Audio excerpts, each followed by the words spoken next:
you've been told your thoughts are the problem, that you need to think positive, calm down, just breathe. But if that really worked, why does your mind still race at night? Why do you feel like you're sinking beneath waves of worry that never stop? Why do you wake up tired, even after sleeping? They lied. The world taught you to chase peace by fixing everything out there: the job, the money, the body, the relationship. But no one told you the real reason you suffer. It's the clinging to control, to identity, to fear, to the stories in your head that never stop repeating. Buddhism understood this over 2,000 years ago, that your anxiety isn't caused by life itself, but by how tightly you hold on to what you think life should be. And the most powerful medicine isn't more thinking, it's understanding emptiness, not the kind of emptiness that makes life meaningless, but the emptiness that sets you free, that shows you your thoughts are not facts, your fear is not truth, and peace isn't something you chase. It's what's left when you let go. Tonight, as you listen, something will shift. Your shoulders will relax. The storm in your chest will start to pass, and you'll feel something rare. Space. Space between you and the thoughts. Space to breathe, to rest, to just be. And when you wake up tomorrow, your problems might still be there, but you will be different. Still, clear, unmoved.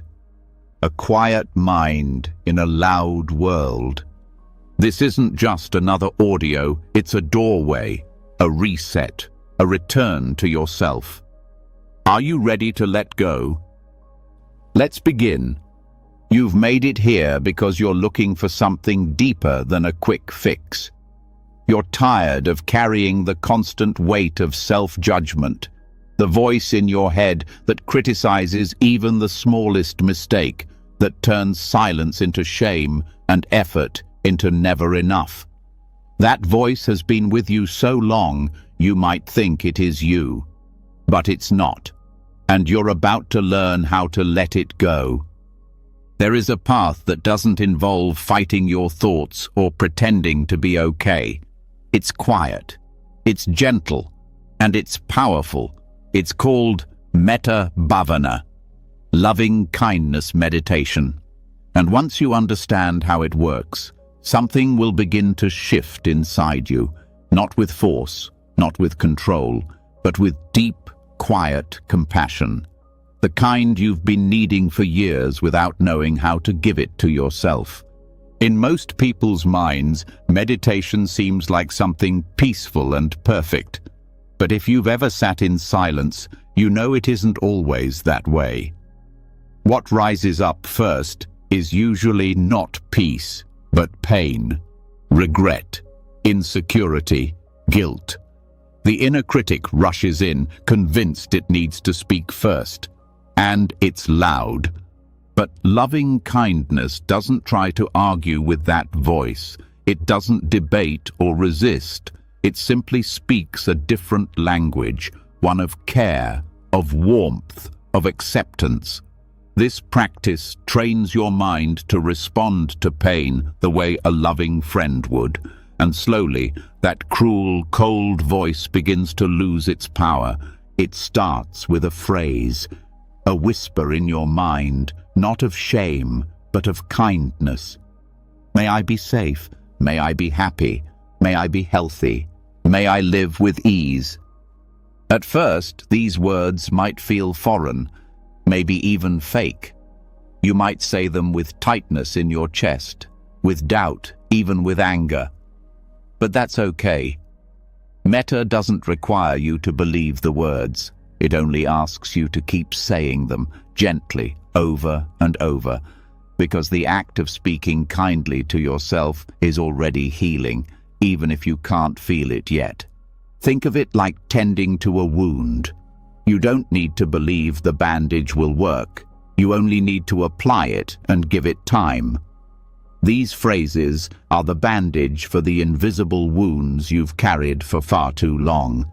Now, let's understand the critic. It often sounds like protection, like it's trying to prevent failure or embarrassment, but underneath its sharpness is fear.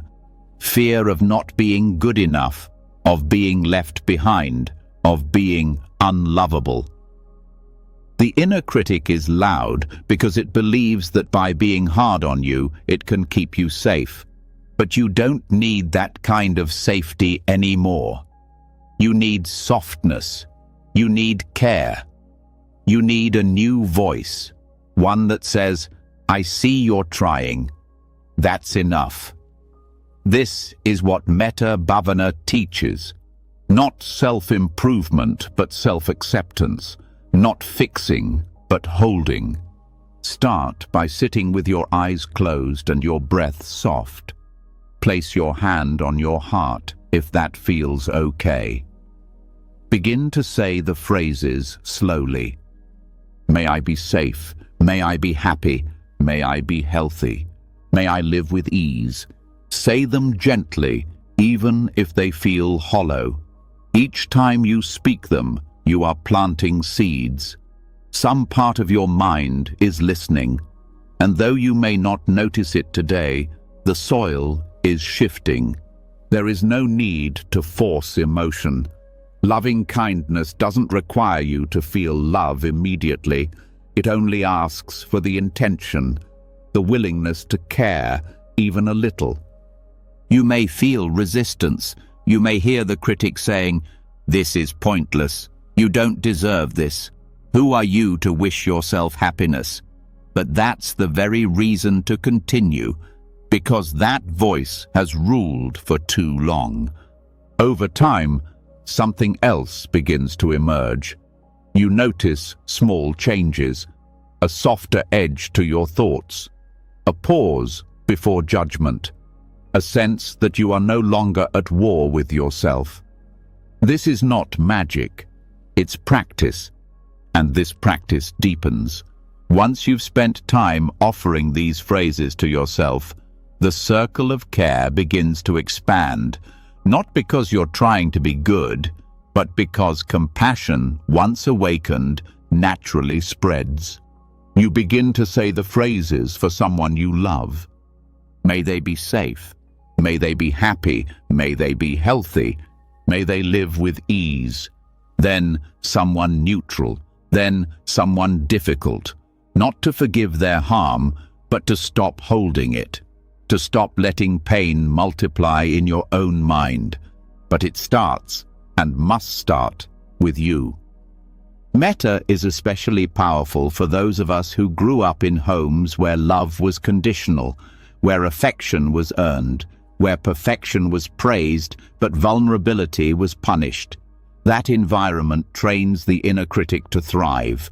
It teaches us that kindness is a reward, not a right. Loving kindness meditation retrains that response. It gives you the kindness you needed back then, right now. Not through memory, but through repetition. Through the daily act of reminding your nervous system, you are safe, you are enough. And this changes how you move through the world.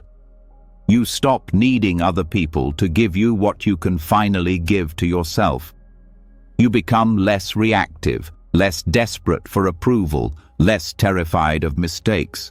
Not because the fear is gone, but because you've learned how to meet it with compassion instead of punishment. That doesn't mean the critic vanishes overnight. It will return during stress, failure, uncertainty. But each time, you'll have a new response. Instead of collapsing into shame, you'll breathe. You'll return to the phrases, and you'll remember, this voice is old. This pain is not the truth. You'll realize that the critic is just a sound, a reflex, and you are not required to obey it.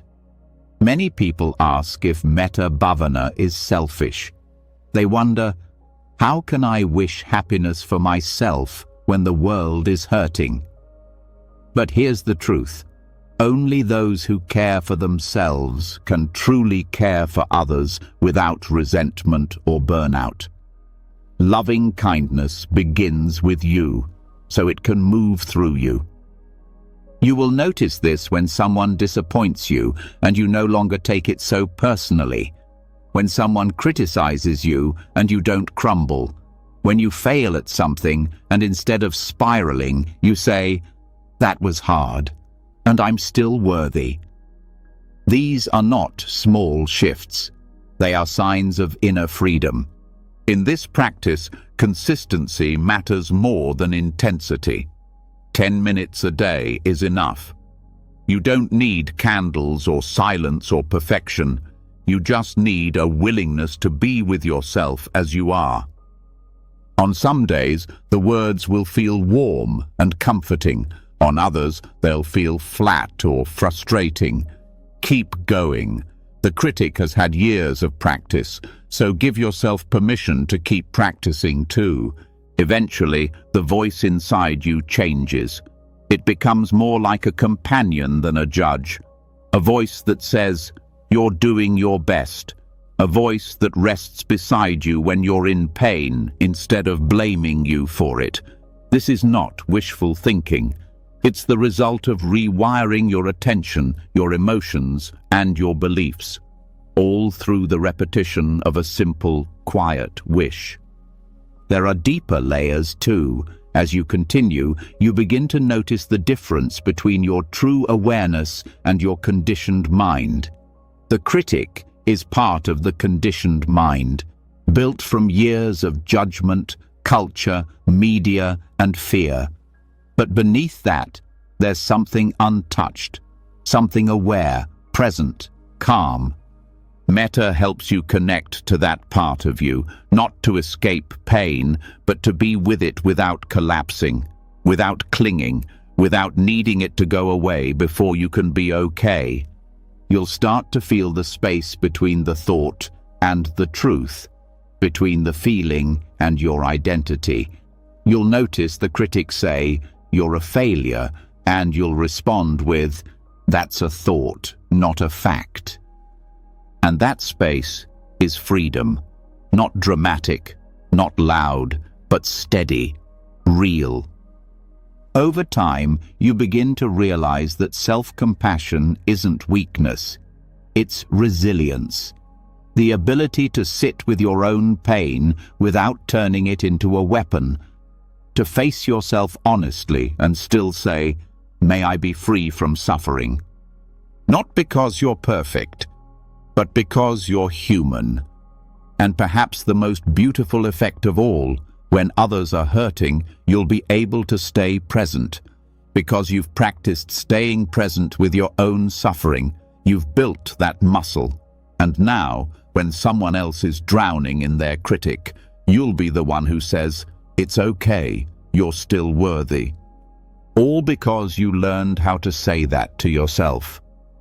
This is the quiet power of loving kindness. It doesn't need noise. It doesn't need proof. It doesn't wait for you to fix your life first. It begins now, exactly as you are, with a breath, with a whisper. May I be safe. May I be happy. May I be healthy. May I live with ease. And maybe for the first time in your life, the voice that answers back is kind. And slowly, the voice softens, not just for a moment, but in the spaces where self-judgment used to live. Something opens. You don't rush to blame yourself anymore. You pause, you breathe, you respond instead of react. This shift isn't loud or dramatic. It's subtle, but it's real. Now, a deeper understanding begins to form. As your heart grows quieter, your mind begins to reveal its patterns more clearly. What you once thought were random moments of stress, distraction, or inner chaos begin to show themselves as something far more structured. The Buddha called them the 5 hindrances, and when you learn to see them clearly, the confusion in your mind starts to lose its grip. Every moment of anxiety you've felt, every restless day, every foggy night spent overthinking or shutting down, they all fall into these 5 categories. These aren't abstract ideas. They're deeply human experiences, ancient names, but modern truths. If you've ever wanted a map of your mental landscape, this is it. Not just a list of problems, but a pathway through them. The first hindrance is sensual desire. At first, it doesn't sound like a problem. The world even encourages it. More pleasure, more comfort, more escape. But this isn't about healthy joy. It's about craving. The endless reaching towards something that promises peace, but never delivers. When anxiety arises, the mind often grabs onto something. Food, scrolling, planning, shopping, fantasizing. The relief is short. The tension always returns. Sensual desire in this context is the constant movement of mind toward, what if I just had this? The nervous system believes pleasure will end discomfort, but it only hides it temporarily. The deeper issue isn't pleasure, it's attachment. It's the belief that satisfaction is always one step away, so the mind never rests. It seeks, then seeks more. When you recognize this craving in the body, the leaning forward, the tightness in the jaw, the urgent hunger for something, you interrupt the cycle. You turn toward it, gently, and acknowledge it. Ah, this is wanting. This is the hunger for escape. The craving doesn't vanish, but it loses its illusion. And without illusion, it holds no power. You return to presence, not with force, but with understanding.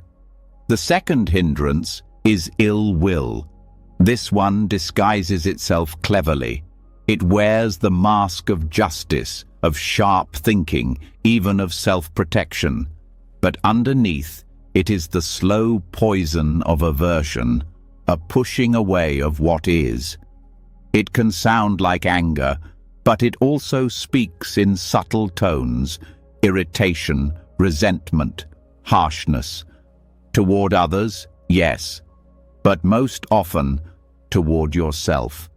Anxiety often hides in ill will, the tension of not wanting to feel what's present, the desperate attempt to fight reality.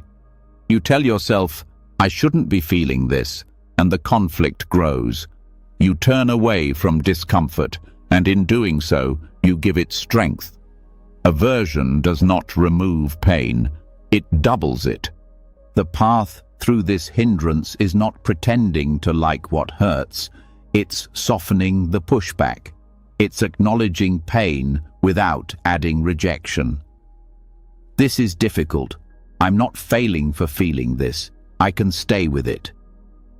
When the heart opens to discomfort, not with agreement but with compassion, ill will weakens. Not overnight, but breath by breath, reaction by response. You start to see that anger is often sadness with armor. That frustration is fear that hasn't been held, and slowly the heat cools. The third hindrance is sloth and torpor, often misunderstood as laziness, but it's something deeper. It's heaviness of mind, numbness, the fog that settles in when life feels too much. In anxiety, this shows up as shutdown, the retreat into scrolling, sleep, disconnection, not out of rest, but out of escape. The body may be still, but the mind is drowning. It feels like emptiness, but it's actually a form of suffering. The danger here is subtle, because the world often praises stillness. But not all stillness is peace. Some of it is paralysis. When sloth takes over, there's a forgetting of life, a shrinking back from effort, from care, from wakefulness. The path through this is not pushing harder. It's lighting a small inner flame. It's noticing gently the moment of collapse, naming it without shame. This is withdrawal. This is the mind trying to protect me by numbing out. You respond not with pressure, but with presence. A small movement, a breath, opening the window, standing in the sun. Just enough light to break the spell. Torpor fades not through shame, but through reawakening the senses, through remembering that you are still here and still capable of meeting the next moment with care. The fourth hindrance is restlessness and worry. This one is loud. It speaks fast.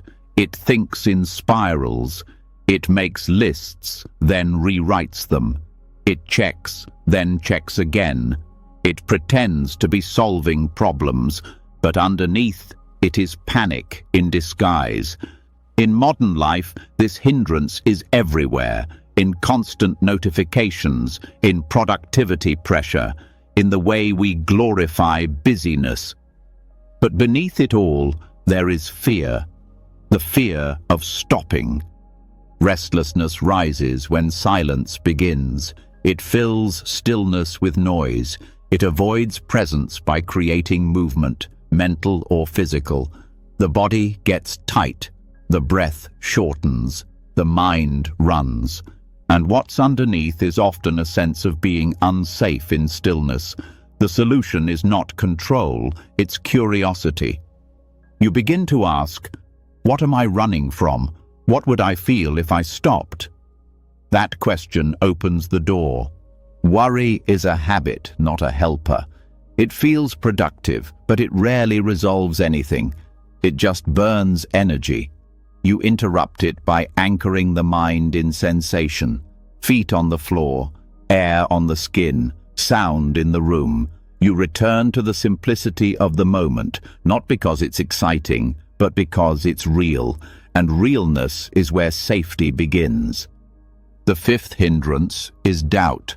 The most dangerous, not because it's loud, but because it sounds so reasonable. Doubt questions everything, including the path itself. It whispers, is this really helping? What if you're wasting time? What if nothing works? Doubt is not the same as curiosity. Curiosity is open. Doubt is paralyzing. This hindrance attacks your confidence, your worth, your capacity. It makes you second-guess your efforts. It breeds hesitation. In anxiety, it often shows up as indecision, endless research, fear of choosing wrong, fear of trusting your experience. Doubt doesn't offer insight. It offers paralysis dressed up as intelligence. To meet this hindrance, you must respond not with argument, but with steadiness. You name the doubt. You don't get pulled into its stories. You say, this is the voice of uncertainty. It is not the end of the path. It is part of the path. You come back to what's real. Breath, body, ground.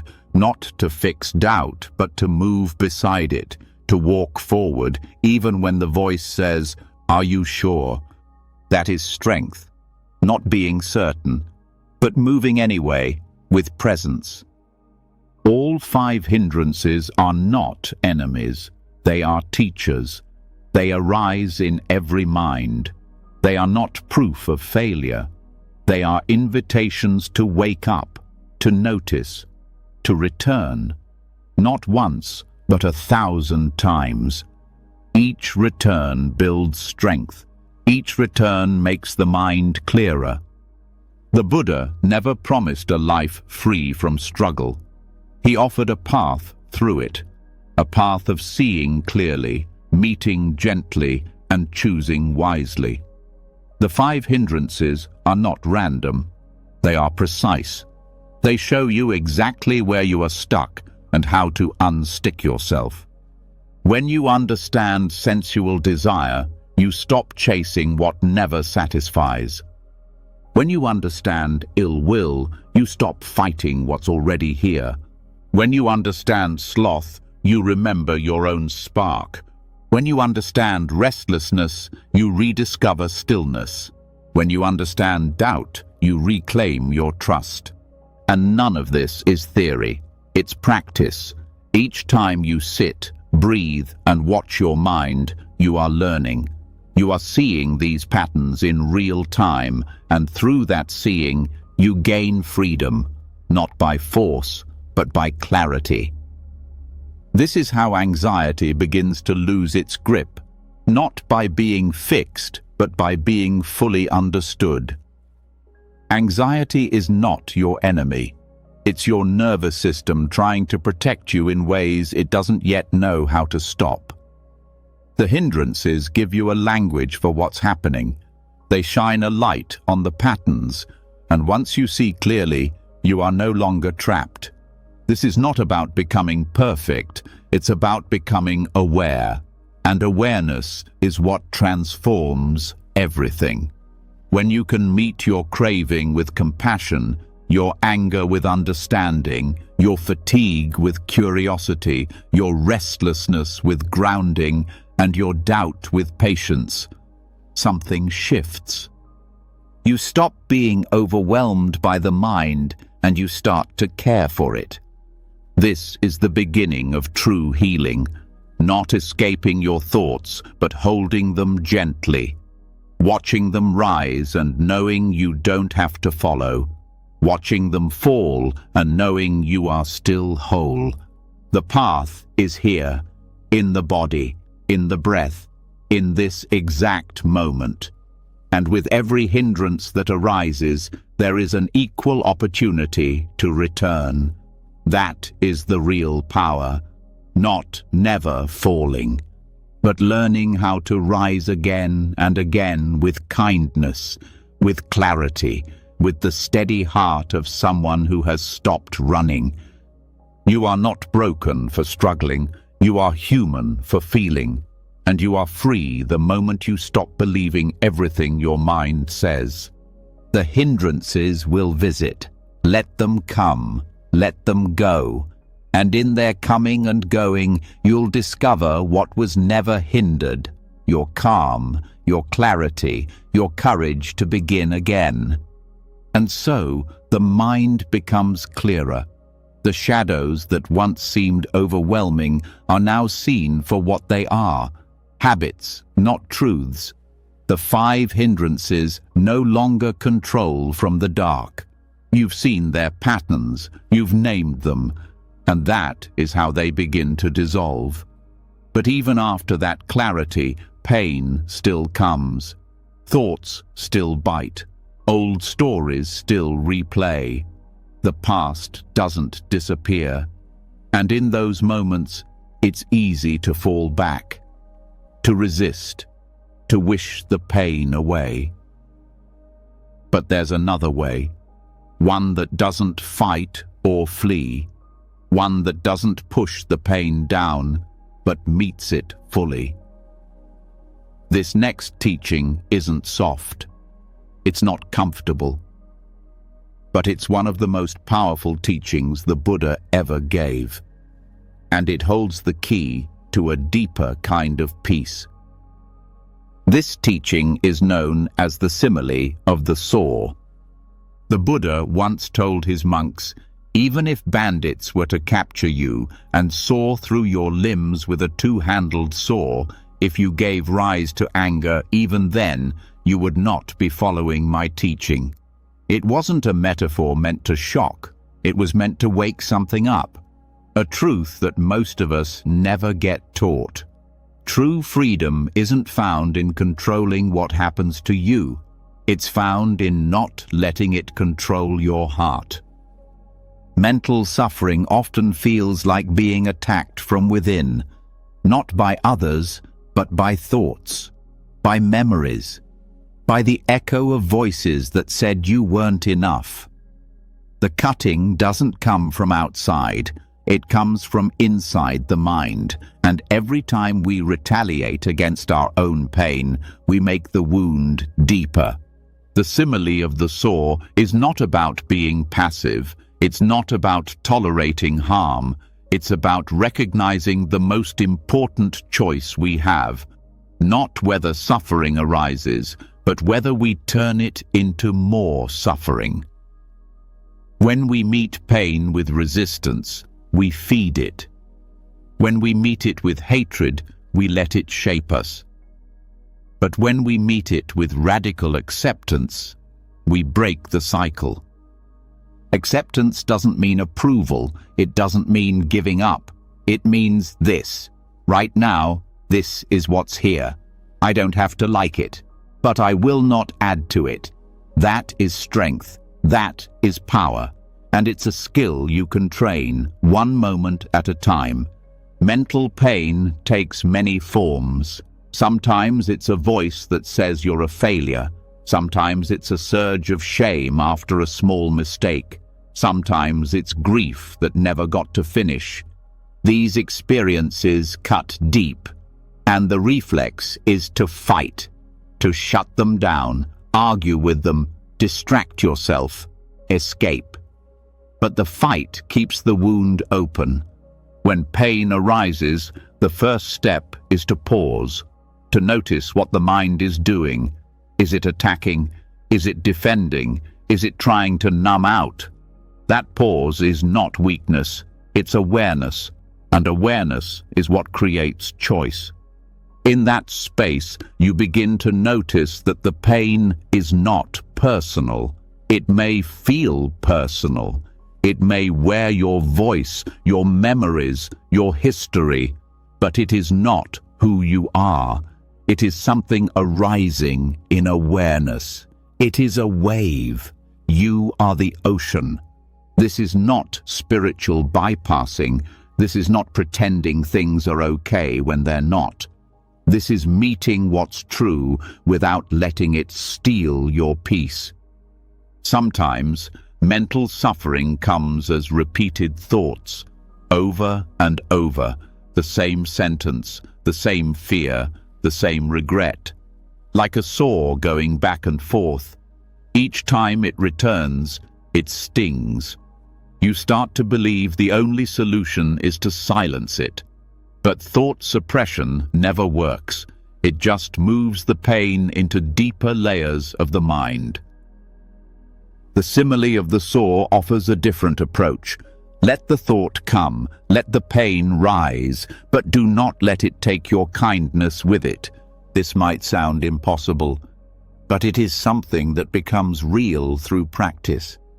When the thought arises, I'm worthless, I'll never be enough, no one cares, you don't argue with it, you don't run. You say, this is pain, this is suffering, but I do not have to add hatred to it. You breathe, you soften the body, you let the thought pass through like a cloud passing through an open sky, and you hold the space around it with compassion. One of the greatest misunderstandings about radical acceptance is that it means doing nothing. That couldn't be further from the truth. It is one of the most active, courageous things you can do. It means choosing not to attack yourself when you're already hurting. It means choosing not to turn pain into poison. The mind might say, but I can't accept this. Even that is okay. You can accept the resistance. Acceptance includes everything, even the parts of you that resist. In this practice, there's no pressure to do it perfectly. There's no rule that says you must feel peace. The invitation is to stop escalating, to stop adding the second layer of suffering, the shame, the guilt, the inner violence. The pain may still be there, but you are no longer fueling it. This teaching also helps with how we treat others. When someone lashes out, when someone speaks from their own pain, we often feel the urge to retaliate, to correct them, to defend ourselves. But just like with our own thoughts, this only deepens the suffering. Non-retaliation is not about weakness. It's about refusing to let someone else's pain decide your response. When you respond with presence instead of reactivity, you change the pattern. You stop the cycle from passing through you into someone else. You become a mirror that reflects wisdom instead of war. This doesn't mean staying in harmful situations. It doesn't mean staying silent when boundaries are crossed. It means you speak with clarity, not vengeance. You act with wisdom, not rage. You protect with strength, not with cruelty. And the same applies to your relationship with yourself. Every time a painful memory returns, you have this choice: to attack yourself or to hold yourself, to believe the story or to see the pain beneath it, to become the voice of suffering or to become the space that allows healing. That space, the one that sees without judgment, is what mindfulness cultivates. It is what every breath brings you closer to, and over time, that space becomes your home. The mind may still move, pain may still come, but you are no longer caught inside it. You are aware. You are steady. This is not detachment. This is not coldness. This is warmth that doesn't need to prove itself. A quiet strength that refuses to add harm where there's already pain. One of the most beautiful effects of this practice is that it changes the inner dialogue. The mind that once punished you for feeling becomes the mind that comforts. The part of you that once screamed now speaks gently. The inner war fades, not because life became easier, but because you stopped adding weapons to the battlefield. This teaching, if practiced, can change how you experience everything: grief, fear, anger, failure. It becomes less about escaping pain and more about relating to it in a new way, not as an enemy, not as a test, but as something that can be met, held, and allowed to pass. Radical acceptance is not giving in. It's giving up the fantasy that things must be different before you can be okay. It's the power to say, even this belongs. Even now, I can be kind. You'll notice this most during difficult moments. When the mind wants to tighten, you breathe. When judgment rises, you soften. When the old story returns, you don't chase it. You recognize it, bow to it, and let it move through. Sometimes this practice feels like doing nothing, but it is doing the most important thing of all, refusing to become the pain that visits you. You are not your worst thoughts. You are the one who sees them, who breathes with them, who doesn't collapse into them. That awareness is where freedom lives. Not far away, not in a perfect version of you, but here, in the quiet strength of your own heart.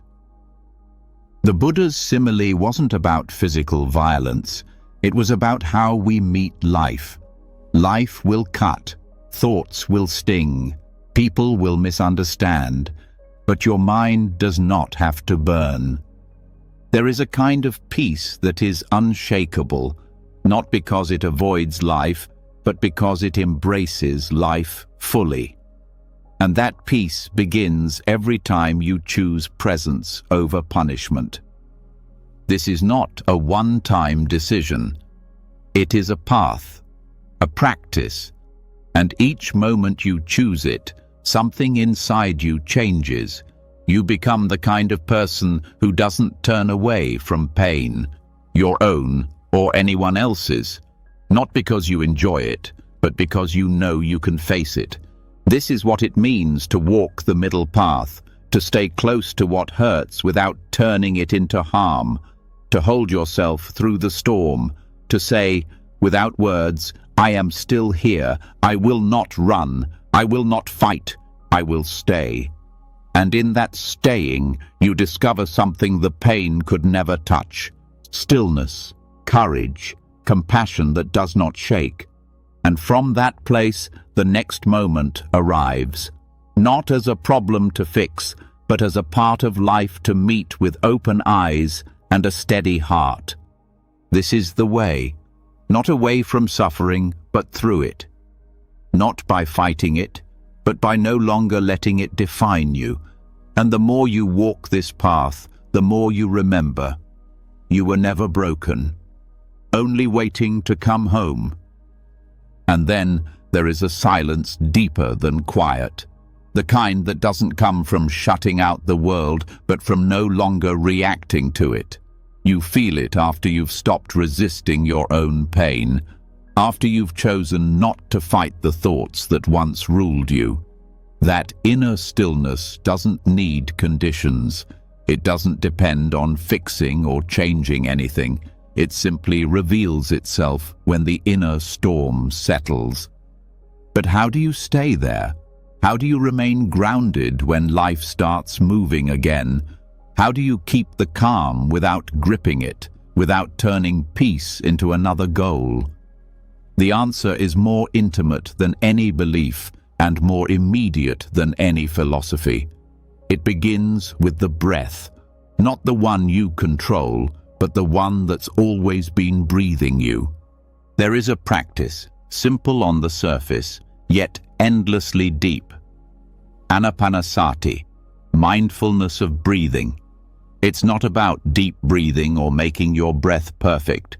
It's not about forcing your mind to be still. This is the subtle art of letting the breath breathe itself, and you learning how to be with it, just as it is. In a world that teaches control as safety, Anapanasati is a return to trust, a return to the body, a return to the present without needing to shape it. When you sit and bring attention to the breath, the mind usually does something immediately. It tries to adjust the breath, fix it, make it better. The practice begins by noticing that impulse, the need to interfere, and then choosing to step back, letting the body do what it already knows how to do, breathing. The breath doesn't need your help, but your attention, gentle, non-controlling, brings you into harmony with something more stable than thought. Thoughts jump. Breath stays. Thoughts spin stories. Breath stays neutral. It rises and falls like the tide, like the wind through trees. Each cycle is a reminder. Life moves on its own. At first, this may feel boring. The mind wants stimulation. It wants progress. But boredom is just resistance in disguise, a discomfort with stillness. Staying with the breath teaches the mind a new way of relating, not through chasing or fixing, but through allowing. And allowing is where peace grows. Each breath is slightly different. Some are short, some are long, some feel full, others barely register. The practice is not about making them equal, it's about noticing without judgment. When you become the witness instead of the controller, the breath begins to show you things, your state of mind, the tension in the body, the quality of your presence. The breath becomes a mirror. When attention is settled on the breath, the nervous system begins to shift. The body relaxes, muscles let go, the heart rate slows. And this isn't a forced calm, it's the natural result of meeting experience without adding pressure. The more gently you stay with the breath, the more the mind learns safety in stillness. Distraction will happen. That's not a mistake. The key is how you return, not with frustration, not with judgment, but with the same softness the breath offers. You notice you've wandered and you come back. That return is the practice. That kindness is what changes the brain. Every time you return, you teach your mind that peace is always available, not by arriving somewhere new, but by returning to what was never lost. As this continues, the breath begins to deepen on its own, not because you made it, but because tension fades when attention is gentle. The breath moves in and out like a wave, and slowly you begin to experience it not just in the nose or chest, but through the whole body. A full body breathing, aliveness from crown to toes. The body no longer feels separate. It becomes unified. At this stage, effort changes. You no longer chase the breath. You rest in it. You no longer focus tightly. You soften into awareness. It's like floating instead of swimming. And this shift from doing to being is where equanimity starts to grow. Not the numb kind, but the kind that doesn't cling to pleasant or run from unpleasant. A balance that can hold joy and sadness in the same breath. Anapanasati is not about becoming blank. It's about becoming clear. You start to see how thought arises and fades, how emotion moves like weather, how everything comes and goes, but awareness stays. The breath is your anchor, not to trap you, but to keep you from drifting into old patterns. This practice is also a training in patience. The mind wants results. It wants to measure progress, but breath doesn't care about progress. It teaches presence, not performance. Some days, attention will be stable. Other days, it will scatter. Both are part of the journey. The breath teaches you to meet yourself as you are, not as you wish to be. When you stay with the breath long enough, something unexpected happens. You begin to sense that the breath is not something you are doing. It's just happening. You're not breathing. You're being breathed. Life is moving through you. This realization is small on the surface, but profound in effect. It loosens the grip of ego. The sense of being the controller softens. There's no need to force anything. There's just awareness and breath and stillness. In this space, the mind begins to let go of chasing. You don't need to fix every thought. You don't need to change every emotion. You don't need to solve your whole life in one sitting. You just return, again and again. And with each return, the depth of presence grows. Eventually, the breath becomes so subtle, it barely feels like anything is happening. But awareness stays. This is not dullness. This is clarity without content. A quiet mind that is not shut down, but wide open. In this stillness, insight can arise, not forced, not searched for, but revealed. You begin to understand things not with logic, but with direct seeing. The nature of impermanence, the nature of self, the nature of peace. And perhaps the most beautiful part of this practice is how it begins to shape daily life. You notice your breath while walking, while speaking, while waiting. It becomes a friend, a reminder. When anger stirs, you breathe. When fear rises, you return. When joy arrives, you stay.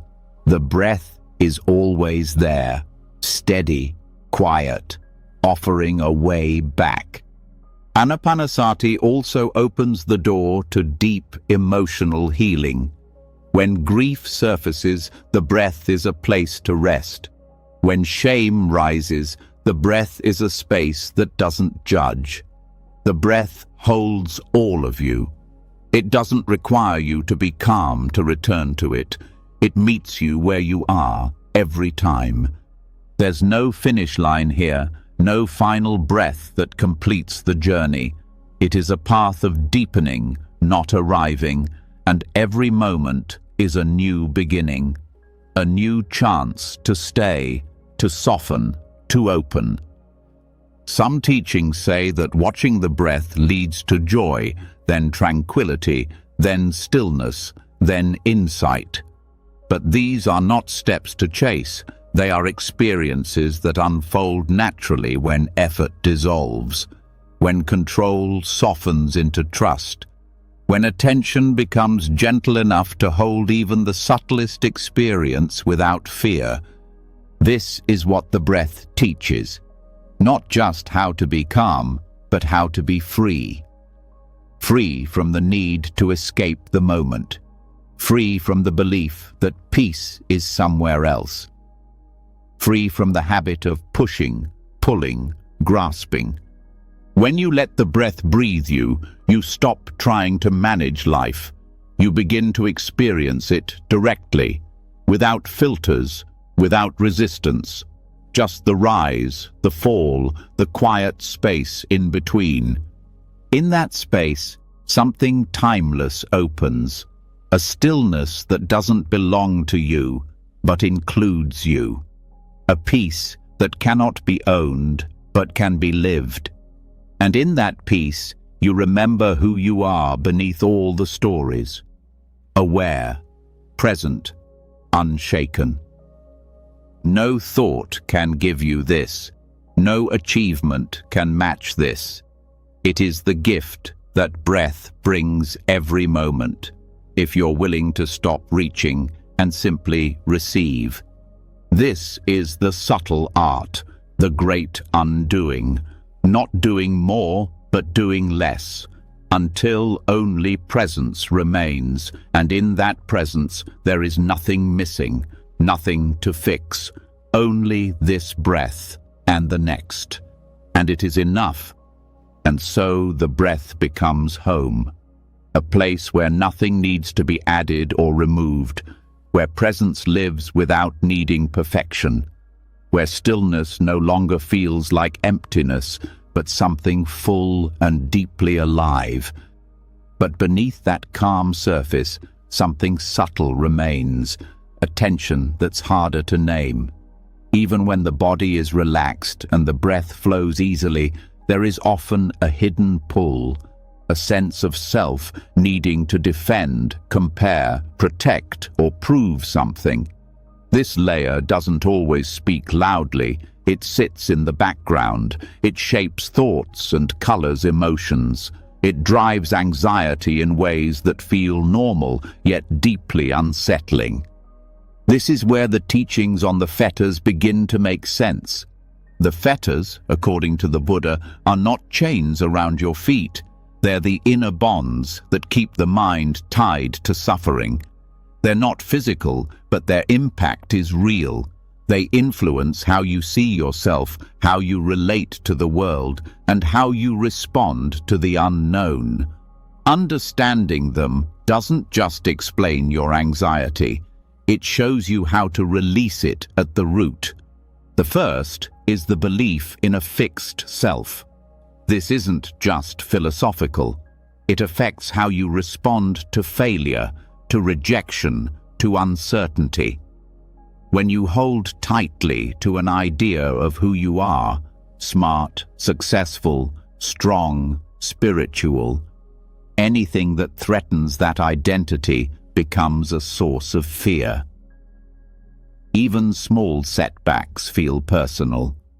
Thoughts like, "I should be beyond this," or "this isn't me," come from the illusion that you are a solid, unchanging thing.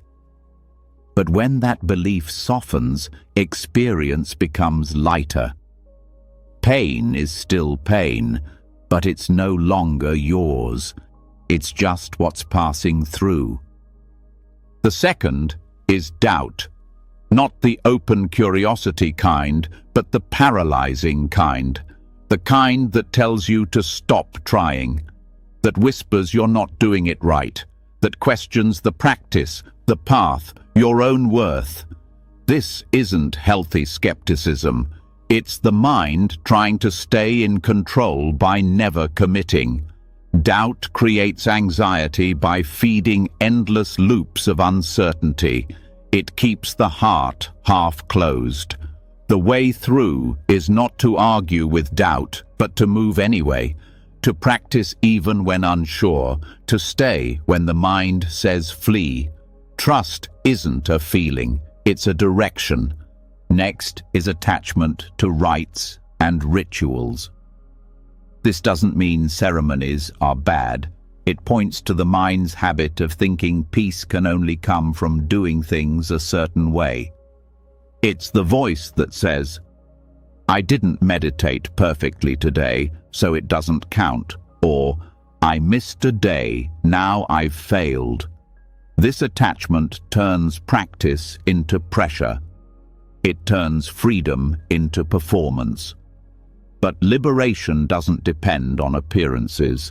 It depends on how fully you meet the present. Letting go of this attachment allows practice to become something lived, not performed. Something honest, not rigid. As the path deepens, subtler fetters arise. There is craving, not just for things, but for experiences. Craving for peace, for bliss, for certainty.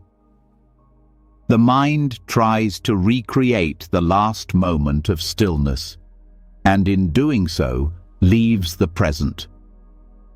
This type of craving hides beneath spiritual effort. It's wanting the fruits of practice while resisting the patience it requires. The way out isn't through suppression. It's through seeing how craving adds weight to everything. When the craving is seen clearly, the grasping loosens. The heart remembers how to rest. Alongside craving is aversion, the rejection of discomfort. This can take the form of irritability, judgment, or subtle tightening when something unpleasant arises. It's the mental habit of pushing away anything that doesn't match your idea of peace. But peace that depends on conditions isn't peace. True freedom includes the whole range of experience. When aversion is met with kindness, it starts to lose its force.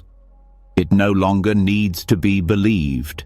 It can be noticed, held, and allowed to pass without punishment. There is also the attachment to form, the subtle clinging to meditation experiences, identities, and even insights. This shows up as pride in progress or fear of losing what's been gained. It's the feeling of, "I've reached something, I must protect it." But anything that needs defending is not stable. True understanding doesn't cling. It lets things arise and pass without ownership. Releasing attachment to form doesn't mean abandoning practice. It means practicing without ego, without needing proof. Further along the path comes restlessness, not just the obvious fidgeting, but deep unease, the sense that something still isn't right, that you haven't done enough, that you're missing something. This restlessness fuels endless seeking. It makes silence uncomfortable and movement addictive.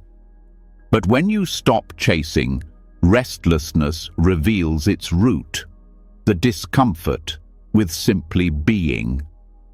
By staying present through it, the urgency fades, the body softens, awareness expands, and restlessness, once seen, becomes stillness.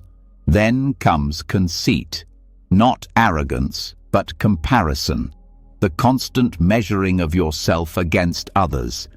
Am I ahead or behind? Am I more awakened or less? This mindset keeps you separate. It feeds anxiety by turning life into a competition. Even spiritual practice becomes a race. But the path is not linear. It's personal, intimate, alive. There's nothing to win, nothing to prove. When you drop comparison, connection returns with others, with the moment, with your own heart. Next is the subtle craving for existence, wanting to be someone, somewhere, something. It's the belief that fulfillment lies in becoming, in being seen, known, valued. This craving hides in goals, dreams, even good intentions. It keeps the future always slightly more important than the now. But peace isn't found in becoming. It's found in being. Letting go of this craving doesn't mean apathy. It means releasing the belief that your worth depends on achievement. Finally, there is the craving for non-existence, the wish to disappear, to escape. In anxiety, this often appears as shutdown, avoidance, even despair. It's the thought that if I could just stop existing for a while, the pain would go away. This isn't weakness. It's suffering that hasn't found a way to speak. The way through isn't in suppressing this feeling, but in listening to it with deep compassion. To let it be heard, not followed.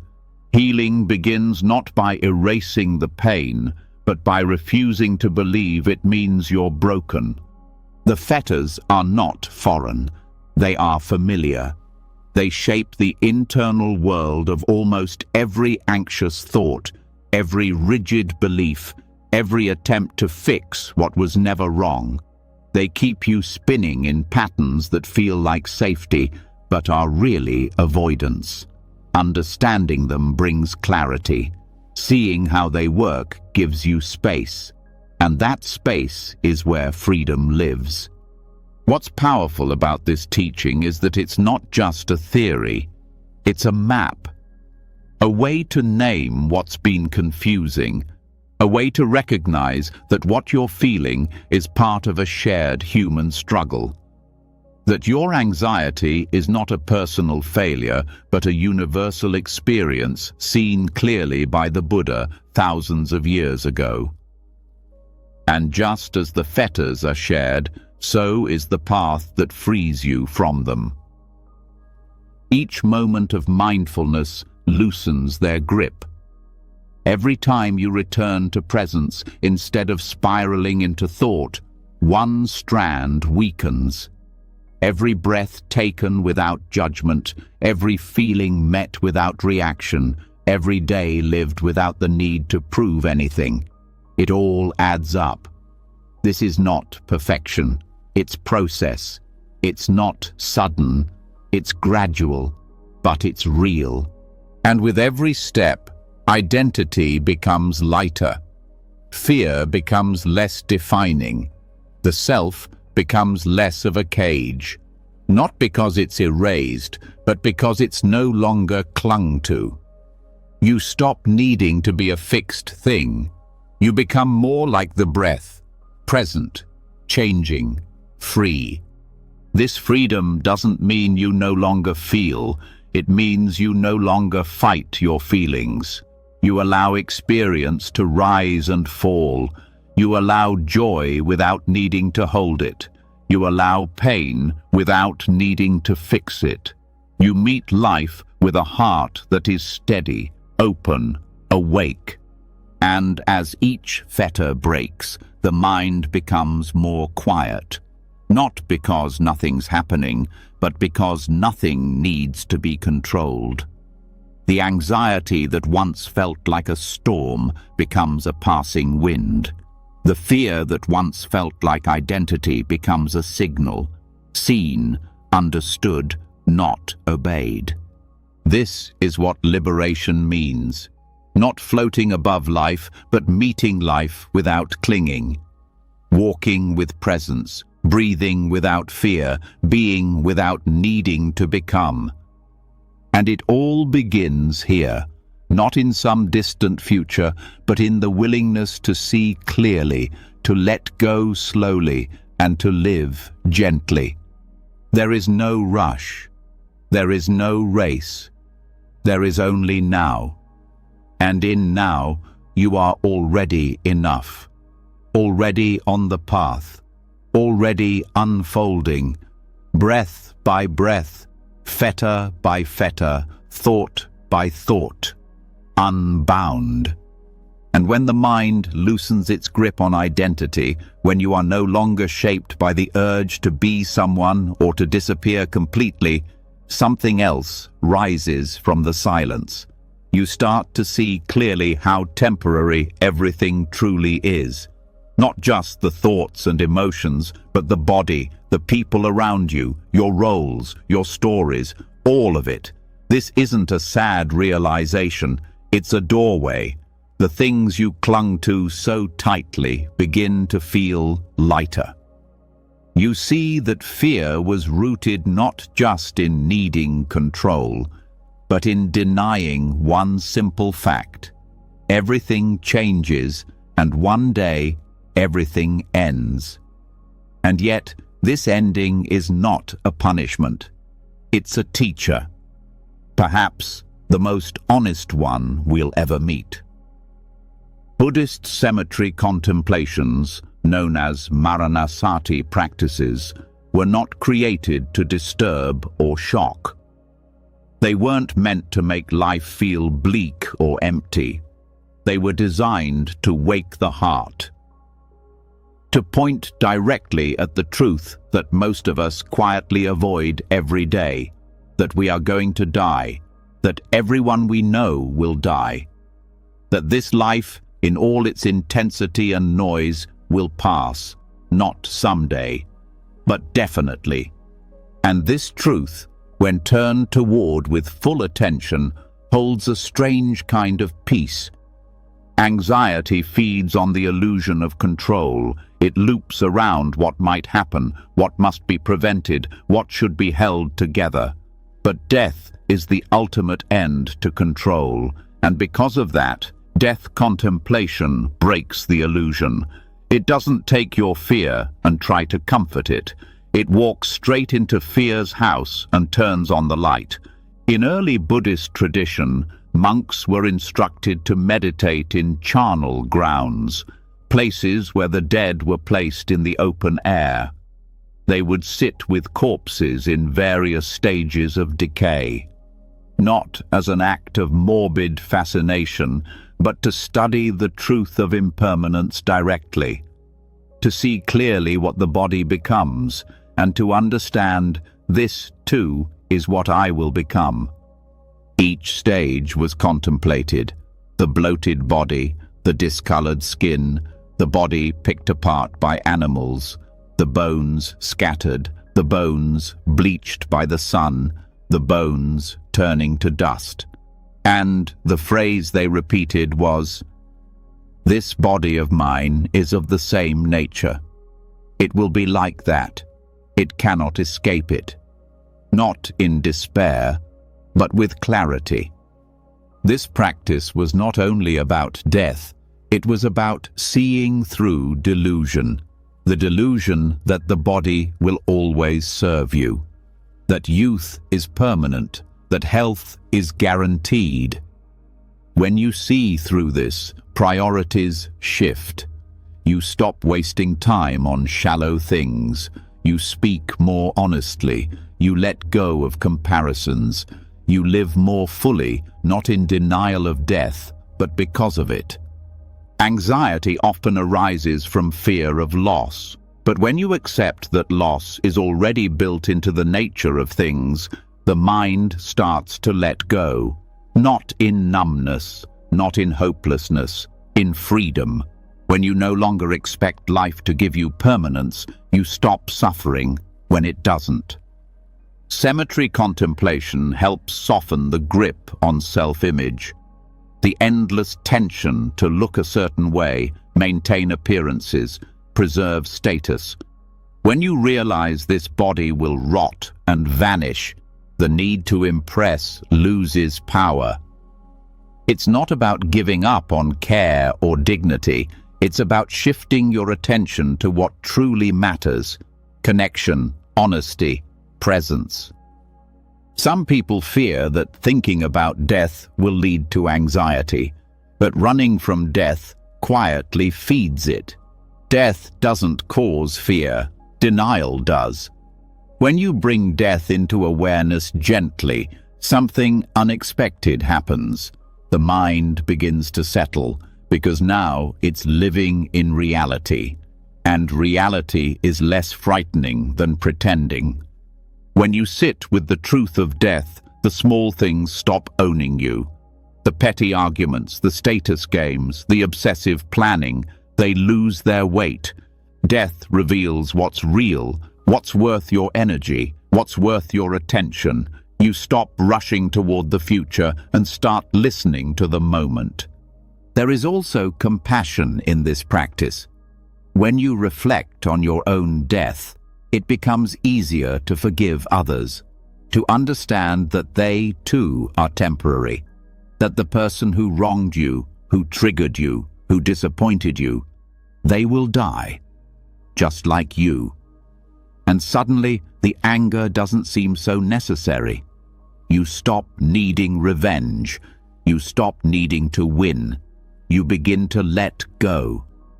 This practice also helps prepare for the unknown.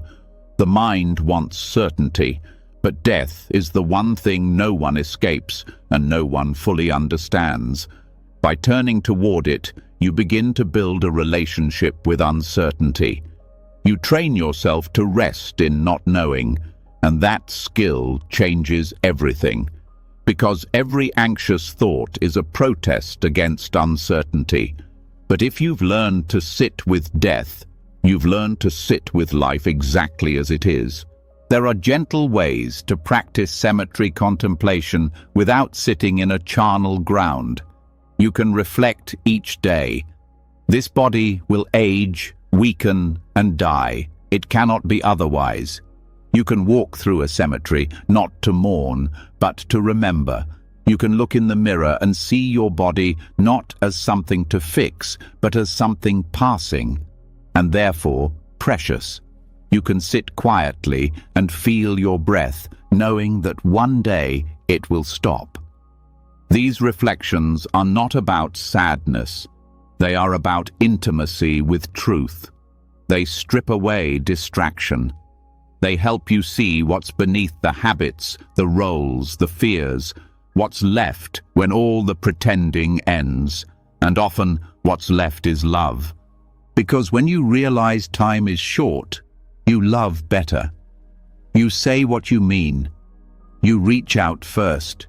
You let go of pride. You see people as fragile, not annoying. You stop delaying joy. You stop holding back. Death teaches urgency, not the urgency to rush, but the urgency to live fully now. You begin to notice how many fears fade in the light of mortality. Fear of embarrassment, fear of not being enough, fear of being misunderstood. These are real, but they start to feel less important, because compared to dying with regret, a little discomfort doesn't seem so serious. And in the same breath, you begin to treasure the ordinary. The sound of the wind, the softness of someone's hand, the laughter that wasn't planned. These things stop being background noise. They become sacred, not because they last, but because they don't. The practice also shifts how you relate to your own suffering. When pain arises, you remember, this too will pass. When grief stays, you know it belongs. Because everything that ends deserves to be mourned. You stop needing every moment to feel good. You start letting every moment be enough. In this way, death is not the end of peace. It is the beginning. It cuts through illusion like nothing else. It shows you what anxiety tried to hide, that you were never meant to hold it all, that you don't have to outrun time, that you can live deeply even while knowing you will die. And strangely, this awareness of death often leads to more joy, because now you're not waiting for a perfect life. You're not putting off happiness until things settle down. You're not spending your days rehearsing the worst. You're awake, alive, here. The mind doesn't need to push away death to find peace. It can include it, welcome it as part of the truth. And in doing so, it stops resisting life. Each breath is a reminder. Not one is guaranteed, but each one is a gift. And knowing that, really knowing it, is what makes peace possible. So you live with your eyes open. You love with your heart open.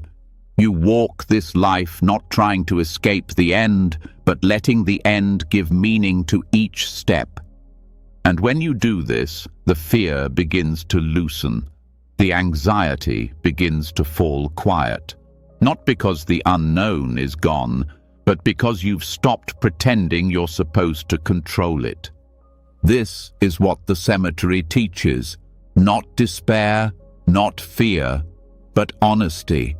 And through honesty, freedom. Because when nothing is held forever, everything becomes enough. When death is no longer pushed away, when impermanence becomes a truth you live with rather than resist, something opens within you. What once felt urgent loses its grip. The noise of wanting, proving, defending, it begins to fade. But even with this deep clarity, one force still pulls the mind back into restlessness more than almost anything else. Speech. Not just what we say out loud, but the constant verbal energy that moves through thought, reaction, and commentary. Words are powerful, and without awareness, they scatter the mind before we even notice. In Buddhist practice, there's something called noble silence. It's not just the absence of speaking, it's a complete withdrawal from unnecessary verbal energy.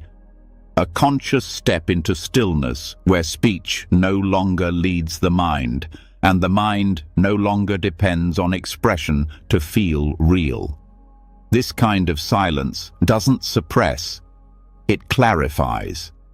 Most people speak to feel in control, to fill space, to reduce discomfort, to feel heard, but very often speech is used not for truth, but to escape what's arising internally. Conversations turn into distraction, arguments turn into identity defense, advice turns into subtle self-importance. Even helpful words can be laced with attachment when they're said to keep the mind from sitting quietly with itself. Noble silence offers something else entirely. It strips away the noise that keeps the mind running in circles. It allows you to watch your inner world without having to comment on it, without needing to explain or be understood. And in that quiet, you begin to see how much of your anxiety is fueled by words, spoken or unspoken.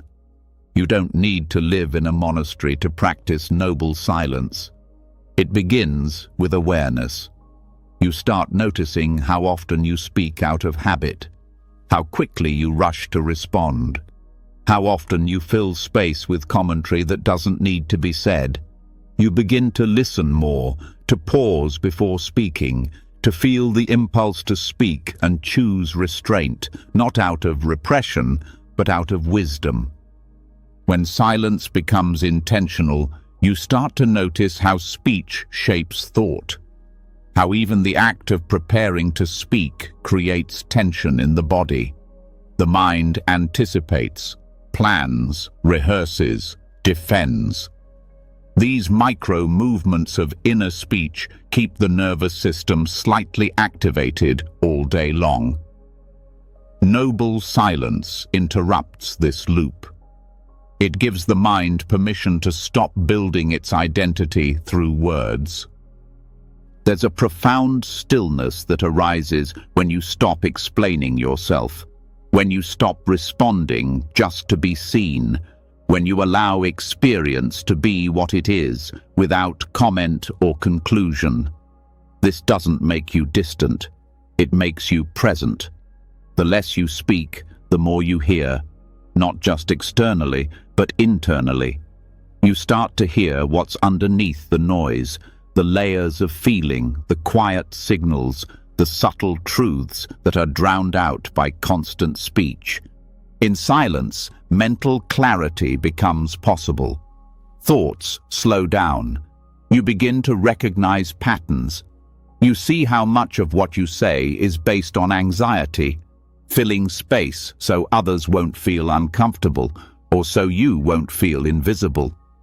When this speech is paused, your nervous system finally gets a break. The mind, no longer pushed to translate every moment into language, begins to settle.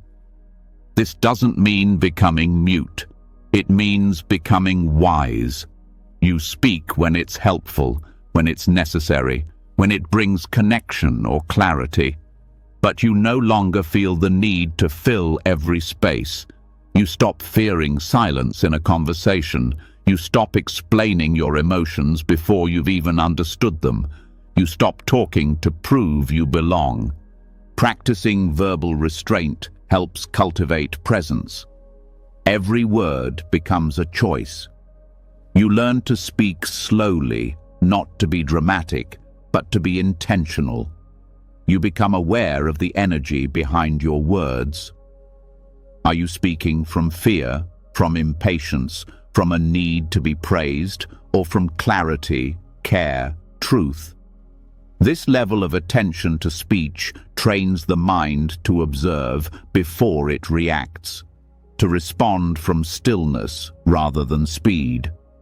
There is also a social effect. When you practice noble silence, even part of the time, you become a different kind of presence in others' lives. You become someone who listens deeply, who doesn't interrupt, who allows silence in a conversation without making it awkward. And in doing so, you give others the space to be honest too. You begin to notice that most arguments don't come from difference, but from reaction. One word triggers another. One tone invites defense. One assumption fuels misunderstanding. Verbal restraint breaks that chain. It gives space. It allows temperature to cool. And when you do speak, people listen, because they know your words are chosen, not impulsive. This discipline also protects your energy.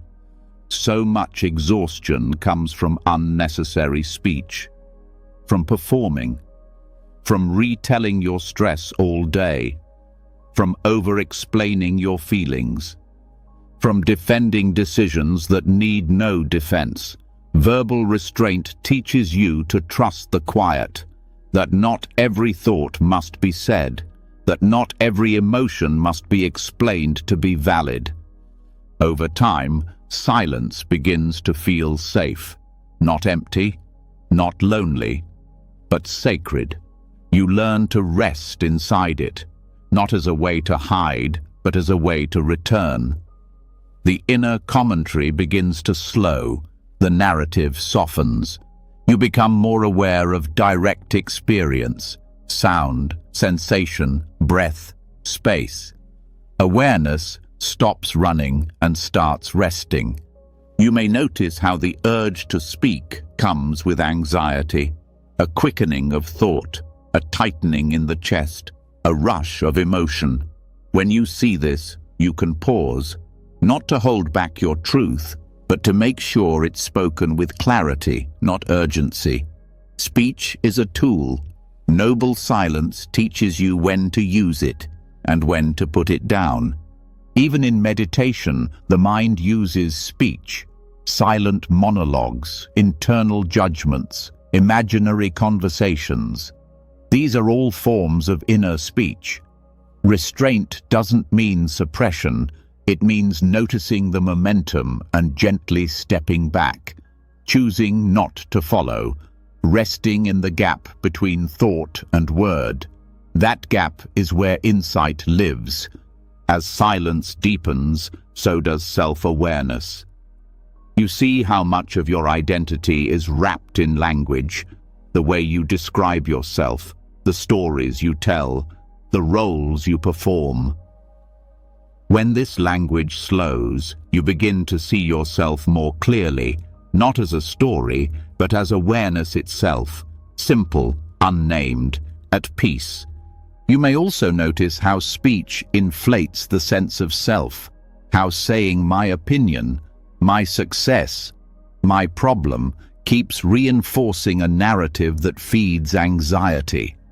Silence softens that. You don't stop existing. You just stop clinging. You stop narrating every movement and start inhabiting it instead. Noble silence is not about becoming cold or withdrawn. It's about becoming more connected, but without the need for noise. Connection that comes from presence, not performance. From shared space, not shared analysis. You learn that understanding often arises more from listening than from speaking, that healing often happens more in stillness than in discussion. You don't have to live in silence to practice it. You can begin in small ways. A few hours without casual conversation, a walk without your phone, a meal eaten in quiet awareness, a pause before responding to a question. These moments teach the nervous system that it's safe not to perform, that you can be without explaining. This kind of silence also brings emotional clarity. When you stop talking, feelings have space to surface. Sometimes what rises is discomfort, restlessness, sadness, vulnerability. But in silence, these emotions can be felt without narrative, without needing to justify or fix. They come, they peak, they pass, and you remain. Even in relationships, silence can be powerful. It teaches you how to be with someone without constantly reacting, how to listen without planning your reply, how to support without controlling. When you speak less, you feel more, you give more space to others, and you discover that words are not the only way to care. There is a quiet power in not needing to fill space, in not needing to be the loudest voice, in not needing to offer answers. This is where wisdom begins. It's not always about having the right words. It's about knowing when words are not needed. In noble silence, your mind learns to trust itself. Not the thinking mind, but the awareness underneath. It learns that it doesn't need to rehearse every conversation. It doesn't need to defend every action. It doesn't need to speak to feel worthy. This shift creates peace. Not because life gets easier, but because your mind stops adding so much noise to it. You begin to meet life with fewer words and more presence, fewer reactions and more understanding. And slowly, over time, this silence moves with you.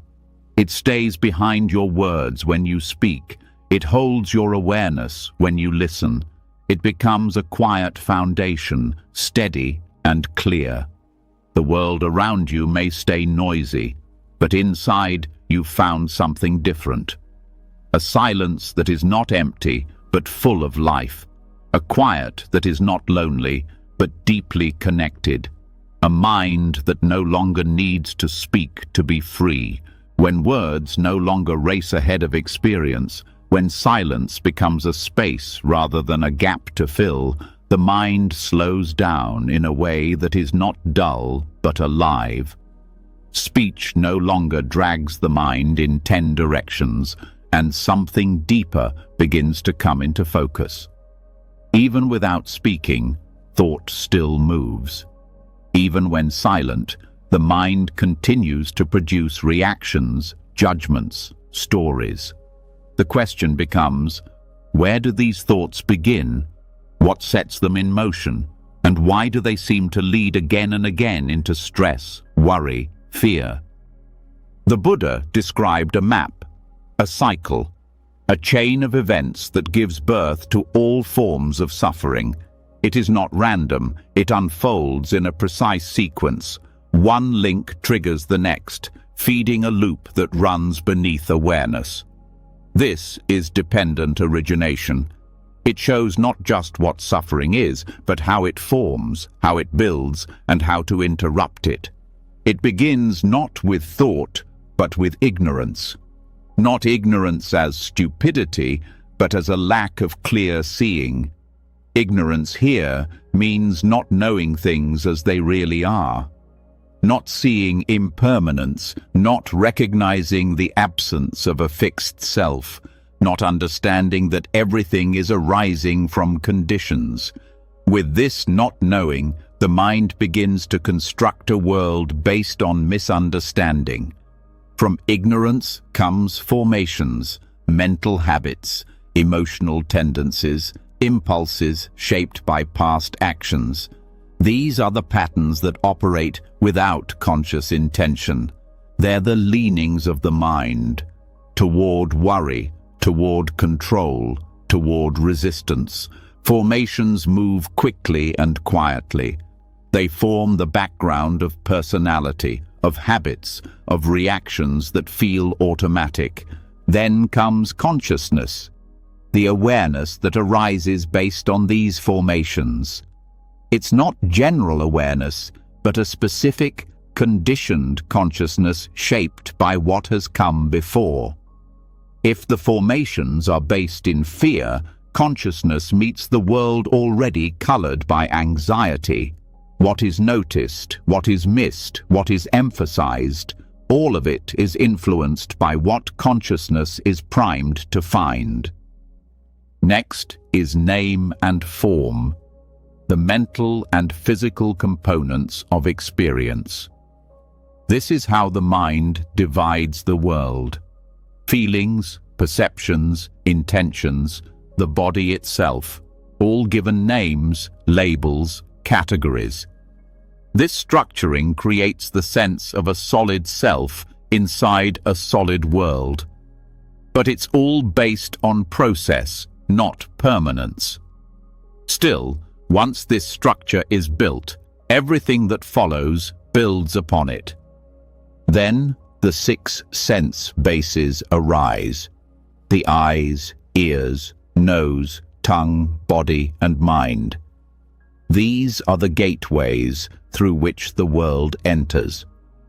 Without them, experience cannot take shape. They are not passive. They are active processes shaping what is received and how it's received. And because they are rooted in conditioned consciousness, they do not see neutrally. They see what the mind is already leaning toward. With the sense bases in place, contact happens. This is the meeting point between the sense organ, the object, and the consciousness. A sight is seen, a sound is heard, a thought arises. Contact is the spark. It's the ignition of experience, and from that contact, feeling arises. Feeling is not emotion. Feeling in this teaching means pleasant, unpleasant, or neutral. Every moment of contact produces one of these tones. This happens before thinking, before meaning, before story.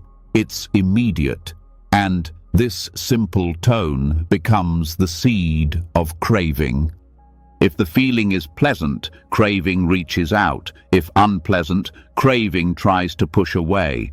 If neutral, craving searches for something else to feel.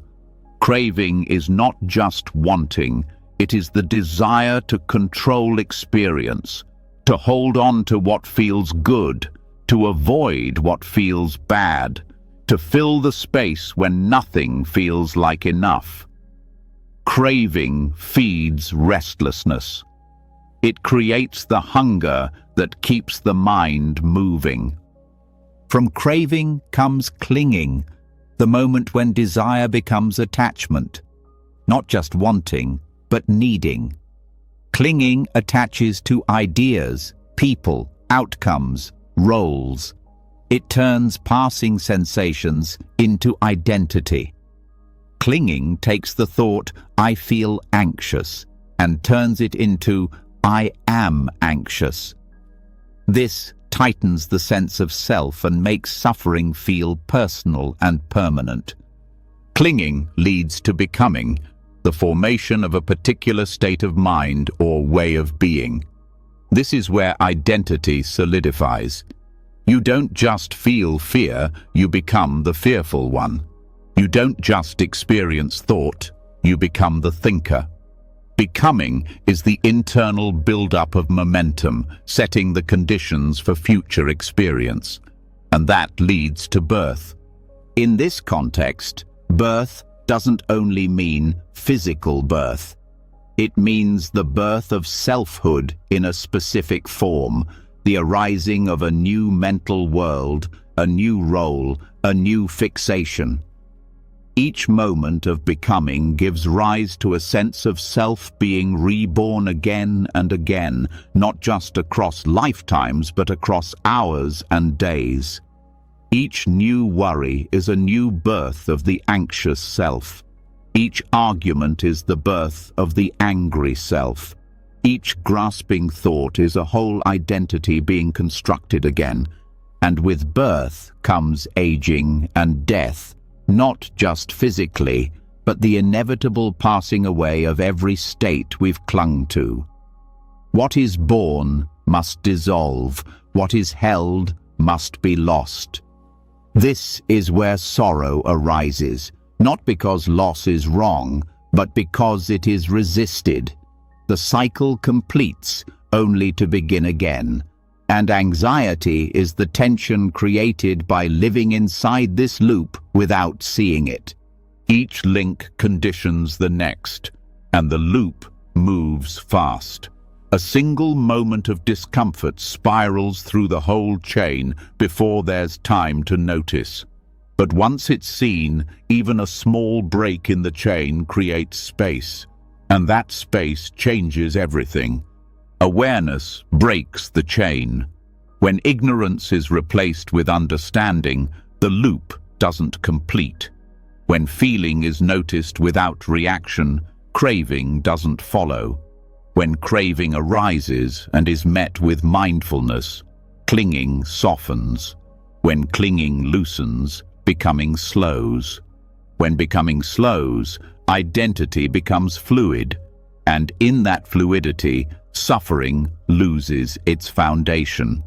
This is not about controlling each link, it's about seeing them arise, watching their movement, understanding their connection.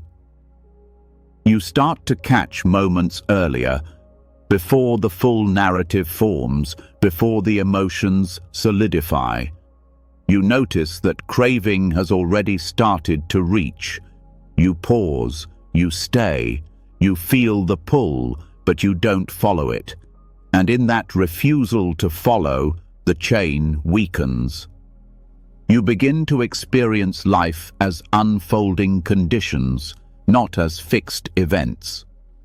The mind starts to trust impermanence rather than fear it, because now it sees nothing arises without causes, nothing stays without support, nothing ends without freedom becoming possible. Dependent origination is not a belief, it is a description of experience. Every anxious thought has a beginning, every spiral has a trigger, every fear has a structure. The practice is to slow down enough to see it, not to avoid the chain, but to meet it with awareness at each step. When you feel discomfort and immediately reach for distraction, dependent origination is unfolding.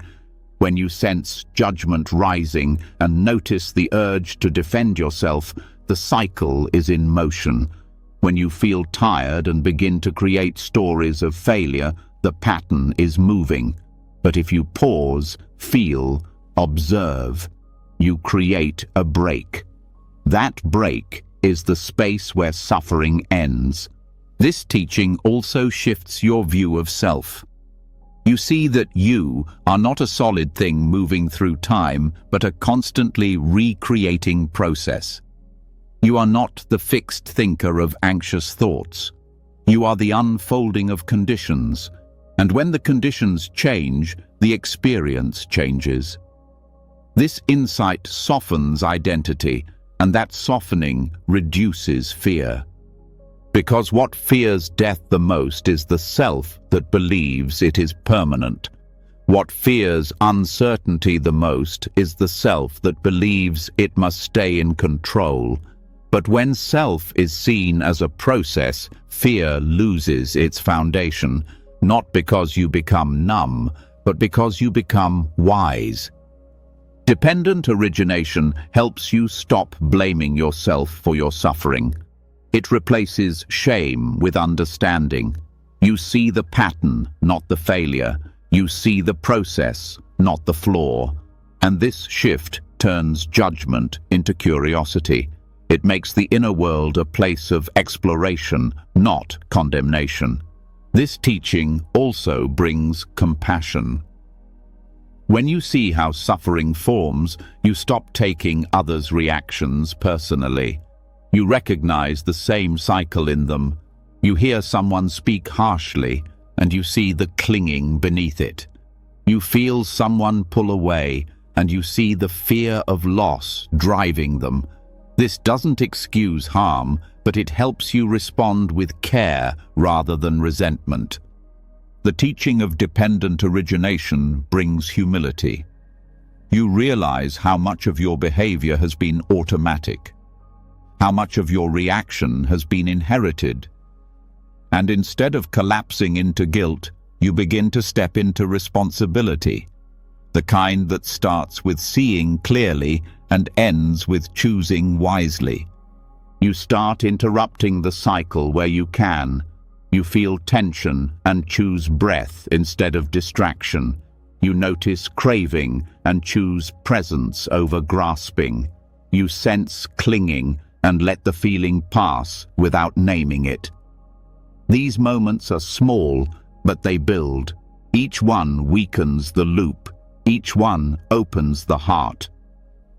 The freedom offered by this teaching is not an idea. It is the direct result of seeing the pattern and stepping out of it, not once, but again and again, until the habit of suffering fades, until the reflex to grasp dissolves, until the fear of experience is replaced by the wisdom of impermanence, and what's left is not emptiness.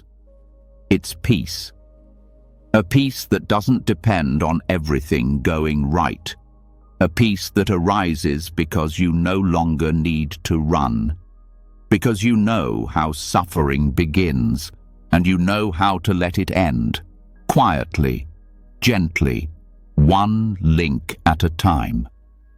When you begin to see how suffering is built, how each reaction feeds the next, how craving becomes clinging and clinging becomes becoming, there's a moment where the mind naturally pauses.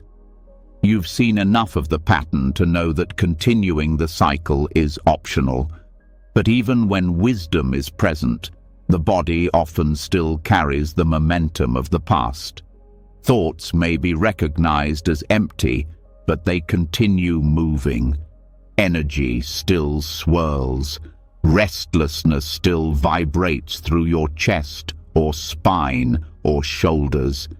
And no matter how clear your insight, sometimes what the mind understands, the body still needs time to release. This is where walking becomes not just movement, but medicine. In the Thai forest tradition, walking meditation is not a break from stillness. It is a deepening of it. It is a bridge between silence and activity, a place where mindfulness finds its footing. This form of practice takes the awareness cultivated in sitting and weaves it directly into movement, breath, and the world around you. It grounds insight in motion and steadies attention through rhythm. When practiced consistently, it becomes one of the most powerful tools for interrupting obsessive thought and restoring clarity to a cluttered mind. The practice is deceptively simple. You select a straight path, 5 to 10 meters long, natural and unforced. You walk back and forth slowly, with full presence. The eyes rest gently ahead, not focused, but open. The hands come together lightly or rest naturally. The steps are not exaggerated or mechanical. They follow a normal pace, just a little slower than usual. The attention rests on the sensations in the feet, on the feeling of lifting, moving, placing, touching. Each step becomes the object of awareness, not to block thought, but to return from it. The mind will wander. It will chase unfinished conversations, pending decisions, unresolved emotions. When it does, you don't correct it with force. You simply notice and return. The next step is always there, waiting, grounding, real. The rhythm of walking offers a structure the mind can rest in. Obsessive thoughts often arise from unstructured space. The mind fills the unknown with projections. It loops, but walking gives the nervous system just enough input to feel safe, while also leaving space for awareness to settle. It's a practice of returning again and again to something reliable. Contact, pressure, shifting, releasing. You might begin by labeling lifting, moving, placing, or left, right, left, right. But as mindfulness deepens, even the words drop away. You just feel. You stay with sensation. The warmth of the foot, the pull of the muscles, the slight sway of balance. You begin to discover that walking, when done with full awareness, becomes a complete meditation object, not less than the breath, equal to it. When the body is engaged and the mind is watching, a different kind of concentration arises, one that includes the senses, one that keeps you awake yet relaxed. Especially when mental energy is high or sitting feels agitating, walking can stabilize the mind in a way that no other posture can. It gives movement to restless energy without feeding the thinking mind. This practice also supports continuity. Often we meditate in fragments, sitting here, breathing there, returning to distraction all day. Walking bridges those fragments. It brings mindfulness into transition, into action. It teaches that awareness is not tied to stillness. It can move, it can walk, it can continue. The Thai forest monks often practice walking for hours each day, not to escape, but to deepen. They use it as a container, as a space where thoughts are allowed to appear without being believed. In walking, thoughts have room to rise and fall without being acted on. There's no need to suppress them. You walk with them. You allow them to pass.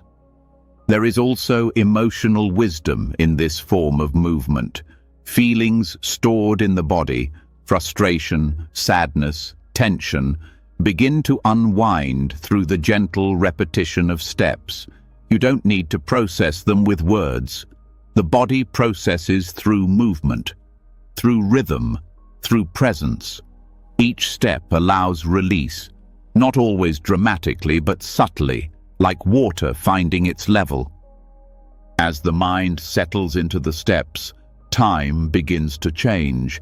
Minutes feel longer, but not in a burdensome way.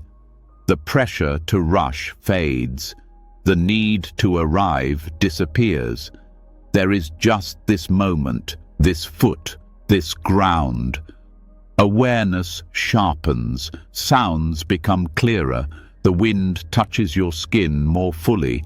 You feel alive, not because anything special is happening, but because for once, nothing is being missed. The practice also strengthens equanimity. Thoughts will come. Some may be intense, but you learn not to stop for them. You don't chase them or run from them. You let them be. Just as you walk, you let the mind do what it does without giving it control. This trains a powerful form of non-attachment. One step at a time. Thought arises. Step. Emotion swells. Step. Memory appears. Step. Over time, this becomes more than just a practice session. It becomes a way of walking through life. Each transition, each routine moment, becomes a space for mindfulness to enter. The walk from the kitchen to the bedroom, the path from the car to the front door. These moments become invitations to return. You may also begin to sense the energetic balance of walking meditation. When the mind is dull, walking brings alertness. When the mind is overactive, walking brings steadiness. When emotions are overwhelming, walking creates space. It helps digest the experience of being alive without being overwhelmed by it. It is not a tool to avoid stillness, but to support it. The more mindful you are in walking, the more depth you find in sitting. The more you integrate attention into movement, the less the body pulls attention away when you rest. It becomes a cycle of support. Sitting refines, walking steadies. Together, they create balance. Walking meditation also reconnects you to the earth, not just as a concept, but as a direct experience. Each step becomes a reminder. You are supported.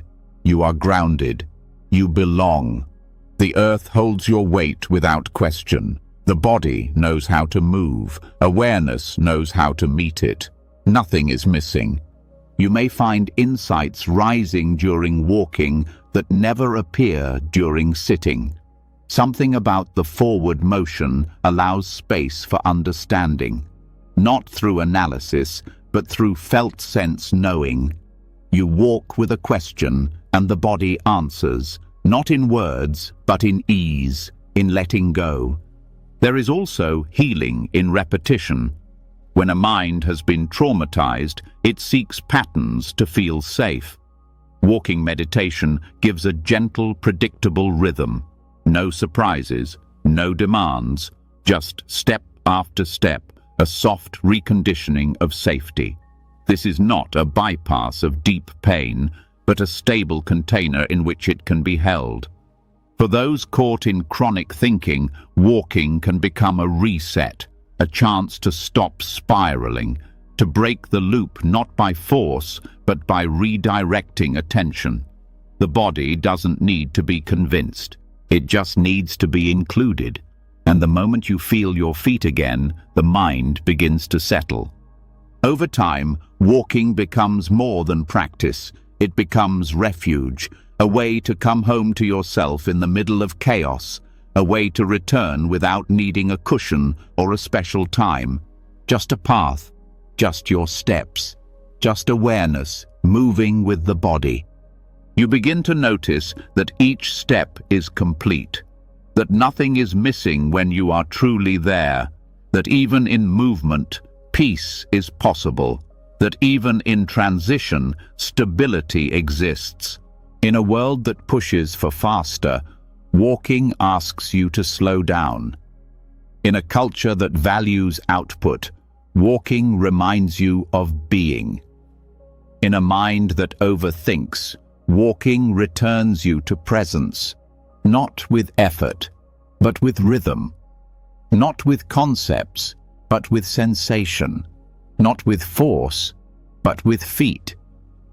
You don't need to fix your mind before you start. You only need to walk. The ground will hold you, the body will guide you, and awareness, patient and quiet, will meet you step by step. This is how the loop breaks. Not all at once, but one step at a time, mind moving with body, thought resting in presence. Nothing pushed away, nothing clung to, just walking, just now, just this.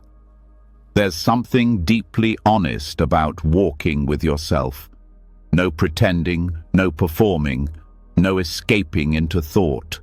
Just the ground, the body, and the return to what is real.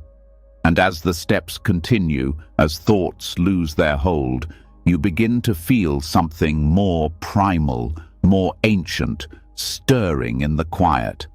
Not more thinking, but something deeper. Sound, vibration, resonance. Not noise from the outside, but rhythm from within. And this is where another doorway opens. One not through stillness or movement, but through voice, through tone, through chant. A direct and embodied way to calm the nervous system and bring the scattered pieces of mind back into harmony. Buddhist chanting is not a performance. It is not meant to entertain. It is a practice of tuning the body and mind through sound. For centuries, Pali suttas and sacred phrases have been chanted not only for their meaning, but for their effect on consciousness. Repeating the syllables slowly, gently, with full awareness, shifts something inside. It bypasses the analytical mind. It works directly on the body's energy, on the breath, on the nervous system. The sounds of ancient languages like Pali or Sanskrit are structured with vibration in mind. When chanted slowly, they create subtle internal movements. The mouth shapes the air. The breath follows the rhythm. The chest opens. The face relaxes. The tone resonates in the head and torso. This isn't abstract. It's physical. Sound becomes a tool for inner balance, a kind of massage for the vagus nerve, a steadying of the heartbeat, a softening of the grip of anxiety. You don't need to understand the meaning of every word for the chant to work. The body understands tone before the mind interprets language, and because chanting slows your breath, it shifts the nervous system out of fight or flight and into rest and digest. You begin to feel more anchored, less scattered. The mind becomes quieter, not because you're silencing it, but because you're giving it something steady to follow. Chanting is not about belief. It's about direct experience. When done with sincerity and presence, it creates a state of coherence. Breath, sound, and awareness begin to move together. This synchronization is what calms the heart and regulates emotional energy. You may start with tension, but after several minutes of steady repetition, the body responds. Shoulders drop, thoughts settle. You return to something deeper than language. Some chants are long, others short. Even one word repeated with mindfulness can shift your state. The repetition brings rhythm. Rhythm builds structure. Structure creates a container where the mind can rest. This is especially useful when thought loops are active. The sound gives the mind something to hold, something to align with, and this alignment begins to undo the confusion created by scattered attention. The chants often begin with refuge, going for shelter in the Buddha, the Dharma, and the Sangha. These are not abstract ideals. They are reminders. The Buddha represents awakening. The Dharma is the path of truth. The Sangha is the community of those walking with sincerity. Saying these aloud brings intention to the surface. It reminds the nervous system that safety is possible, that belonging is real, that clarity can be returned to. There are chants for protection, like the Ratana Sutta, and chants for loving kindness, like the Metta Sutta. Each has its own energy, but beyond content, it's the act of steady sound that matters. Sound removes the need to find the perfect thought. It takes over where words once created tension. Now the same voice becomes the vehicle for release. Chanting also supports emotional release. Emotions are often stored in the chest, throat, and stomach. These are also the places where sound resonates. When the voice is used in a non-performative way, it becomes a direct expression of feeling. You don't need to analyze your sadness. You give it sound. You don't need to explain your fear. You chant through it. The vibration carries what words cannot. This form of meditation also trains concentration. Unlike silent sitting, where the mind can drift quietly, chanting demands presence. You stay with syllables, pace, tone. You are either there or not. This makes it especially useful for minds that wander easily. The sound brings you back without judgment. Group chanting adds another dimension. When voices come together, something collective arises. Breathing synchronizes. Sound builds harmony. The individual nervous systems begin to regulate together. You feel part of something beyond your own thoughts. Isolation fades. The collective vibration becomes a shared grounding. But chanting alone is equally powerful. It becomes a way to care for your own energy, to regulate your state without needing to fix anything. You sit, you breathe, you begin, and the sound leads you deeper into yourself, into a space that holds everything without panic, a space where calm is not something to reach, but something to return to. The posture during chanting also matters. Sitting upright allows the diaphragm to move. The spine supports the breath. The chin is slightly tucked to open the back of the neck. The mouth stays soft. This physical alignment supports vocal resonance. It also creates a sense of dignity, an inner structure that holds you up when the mind wants to collapse. Chanting can be done slowly, almost whispered or strong and steady. The pace affects the state of mind. Slow chanting grounds. Faster chanting energizes.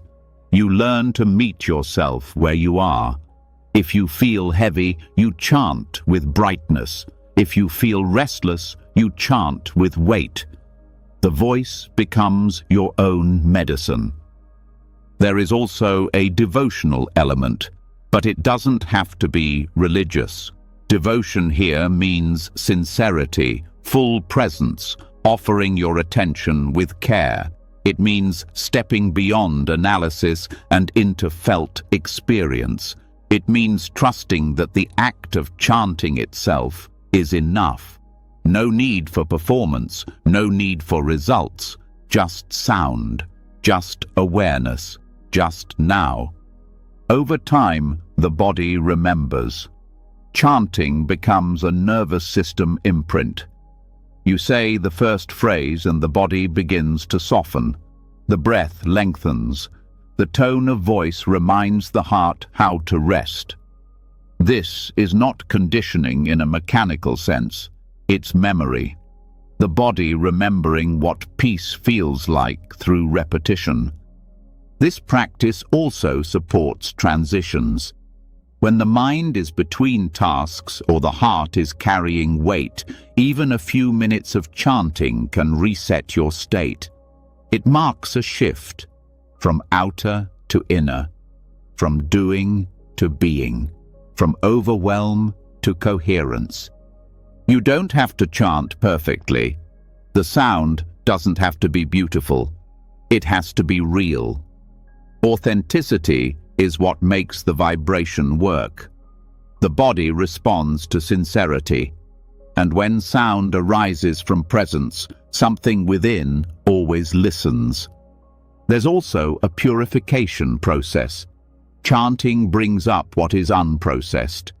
As the voice opens, the deeper layers of feeling may surface: memories, grief, anger. The sound holds space for them to move, not to be explained, but to be felt and released. This is healing not through thinking, but through vibration. The practice doesn't end when the chant ends. The after effect stays. The quiet that follows is often deeper than any silent meditation.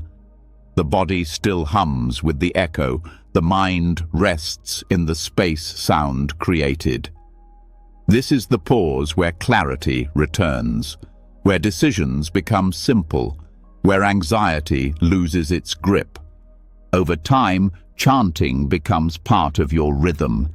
Like walking or breathing, it becomes another way to return, to soothe, to focus, to remember. And because it uses voice, it connects the inner world to the outer. It unites awareness with action, intention with sound. You may find a phrase that works for you. One line, repeated slowly, becomes a rope you can hold. In Pali or your native language, it doesn't matter. The power is not only in meaning, it's in tone, in presence, in consistency. This is not a practice to force. It is one to explore. Some days you will want to be silent. Others, the voice will call you. Listen. Follow. Let the vibration teach you. Not through ideas, but through resonance, through experience. And slowly, chanting becomes less of a technique and more of a way of being. You speak with more care. You listen more closely. Your nervous system holds less tension. Your presence carries more steadiness. In a world that overwhelms with noise, chanting offers a different sound, one that restores, one that rebalances, one that brings the mind home to the body, the breath, the heart. Not through volume, not through force, but through vibration that begins inside and echoes far beyond it. And when the final syllable fades and the last vibration settles into silence, something remains. A stillness not born from effort, but from resonance. A calm that doesn't need to be explained. After chanting, the nervous system rests. The breath deepens without intention. The body softens its grip. But even in this silence, the path is not meant to be walked alone. Even the most centered breath, the most focused step, the most resonant chant, all happen within the context of a shared world. At some point, the heart begins to recognize what it needs is not more isolation, but more depth in connection, not more socializing, but more sincerity. What breaks the spiral of mental storms is not always insight. Sometimes it's someone beside you, someone who sees you clearly and still stays. This is the power of noble friendship. In Buddhist teaching, Kalyana Mittata means spiritual friendship or noble companionship. It's not simply being around others. It's not casual comfort or convenience. It is the kind of relationship that supports awakening, a connection that holds truth, a presence that reminds you who you are when you've forgotten.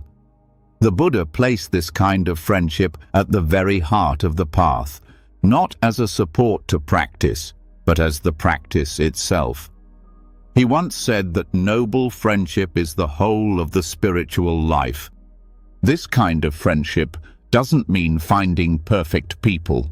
It means surrounding yourself with those who reflect your deepest values, who challenge your delusion without judgment, who walk beside you, not ahead or behind. People who help you stay grounded when the mind starts spinning, not by giving advice, but by their way of being. Their steadiness becomes a mirror. Their honesty becomes a guide. Their presence becomes a medicine for disconnection. Mental storms often grow in isolation, not because solitude is dangerous, but because unshared suffering often turns into shame. The mind loops more tightly when it believes it is alone. Anxiety becomes harder to name. Doubt becomes louder. Thoughts grow more convincing. But the presence of a noble friend interrupts that spiral, not with solutions, but with recognition. To be seen clearly and gently is one of the most powerful antidotes to inner turbulence. Noble friendship is built through depth, not speed. It forms slowly, over time, through shared silence, shared practice, shared truth.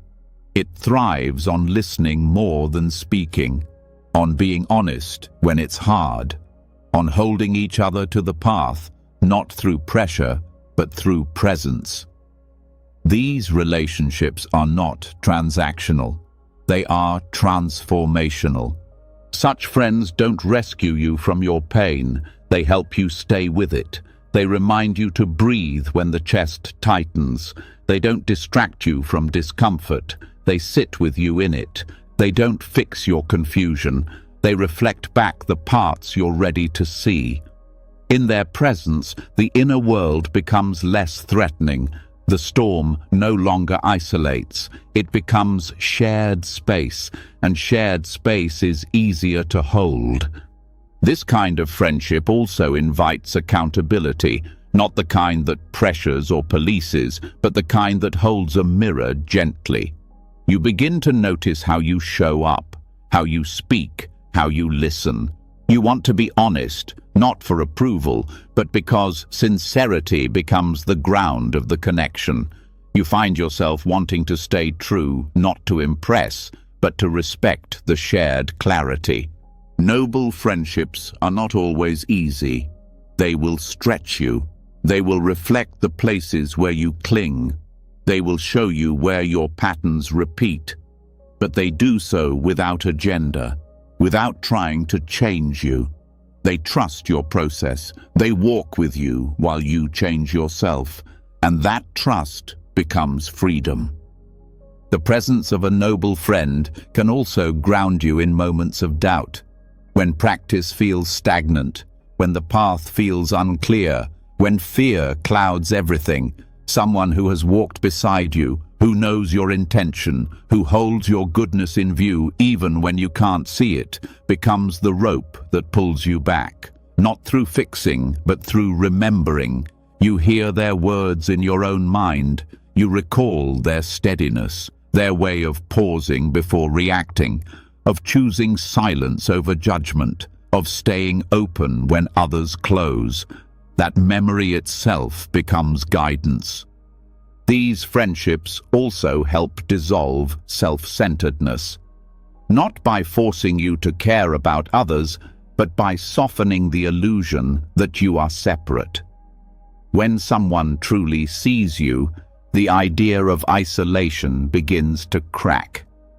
You start to recognize that your suffering is not unique, that your fears are not strange, that your longing for peace is shared. Compassion begins to move more freely. Judgment begins to fall away, and love, not sentiment, but deep care, begins to form. Kalyana Mittata is not only about receiving support, it is about becoming that kind of presence for others, not by pretending to have answers, but by being willing to stay close when things fall apart, by listening without rushing to respond, by holding space that doesn't shrink when truth is spoken. When you become that kind of friend, you deepen your own practice. Your presence becomes part of someone else's path. Your stillness becomes a shelter. Community built on noble friendship doesn't have to be large. Even one or two people walking sincerely with you can change your life.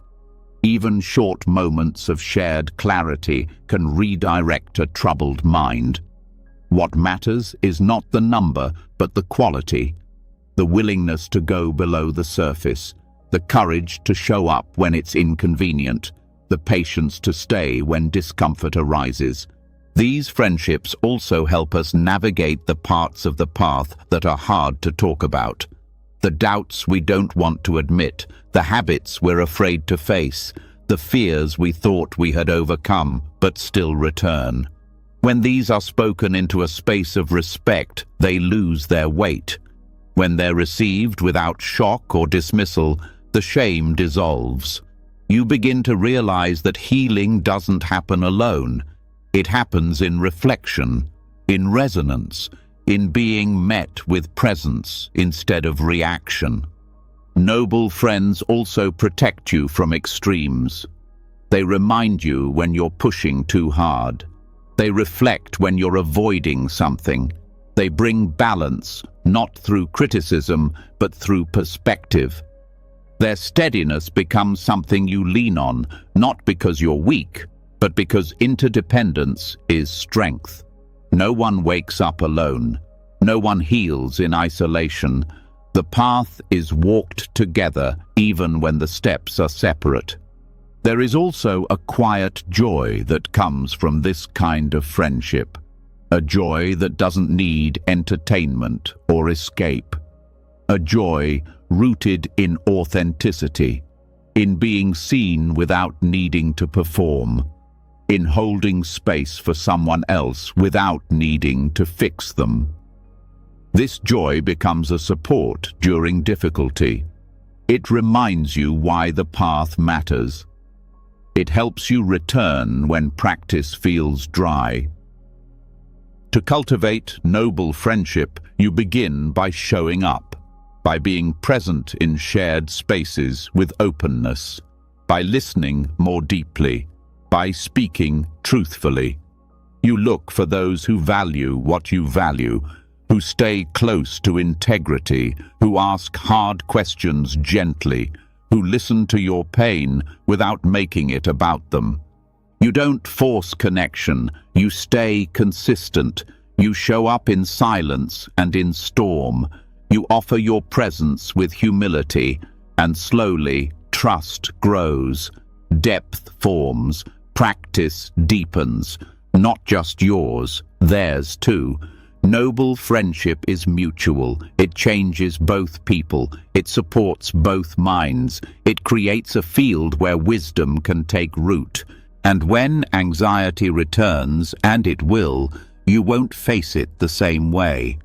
You'll carry the echo of another's steadiness, the reflection of your own strength seen in someone else's eyes.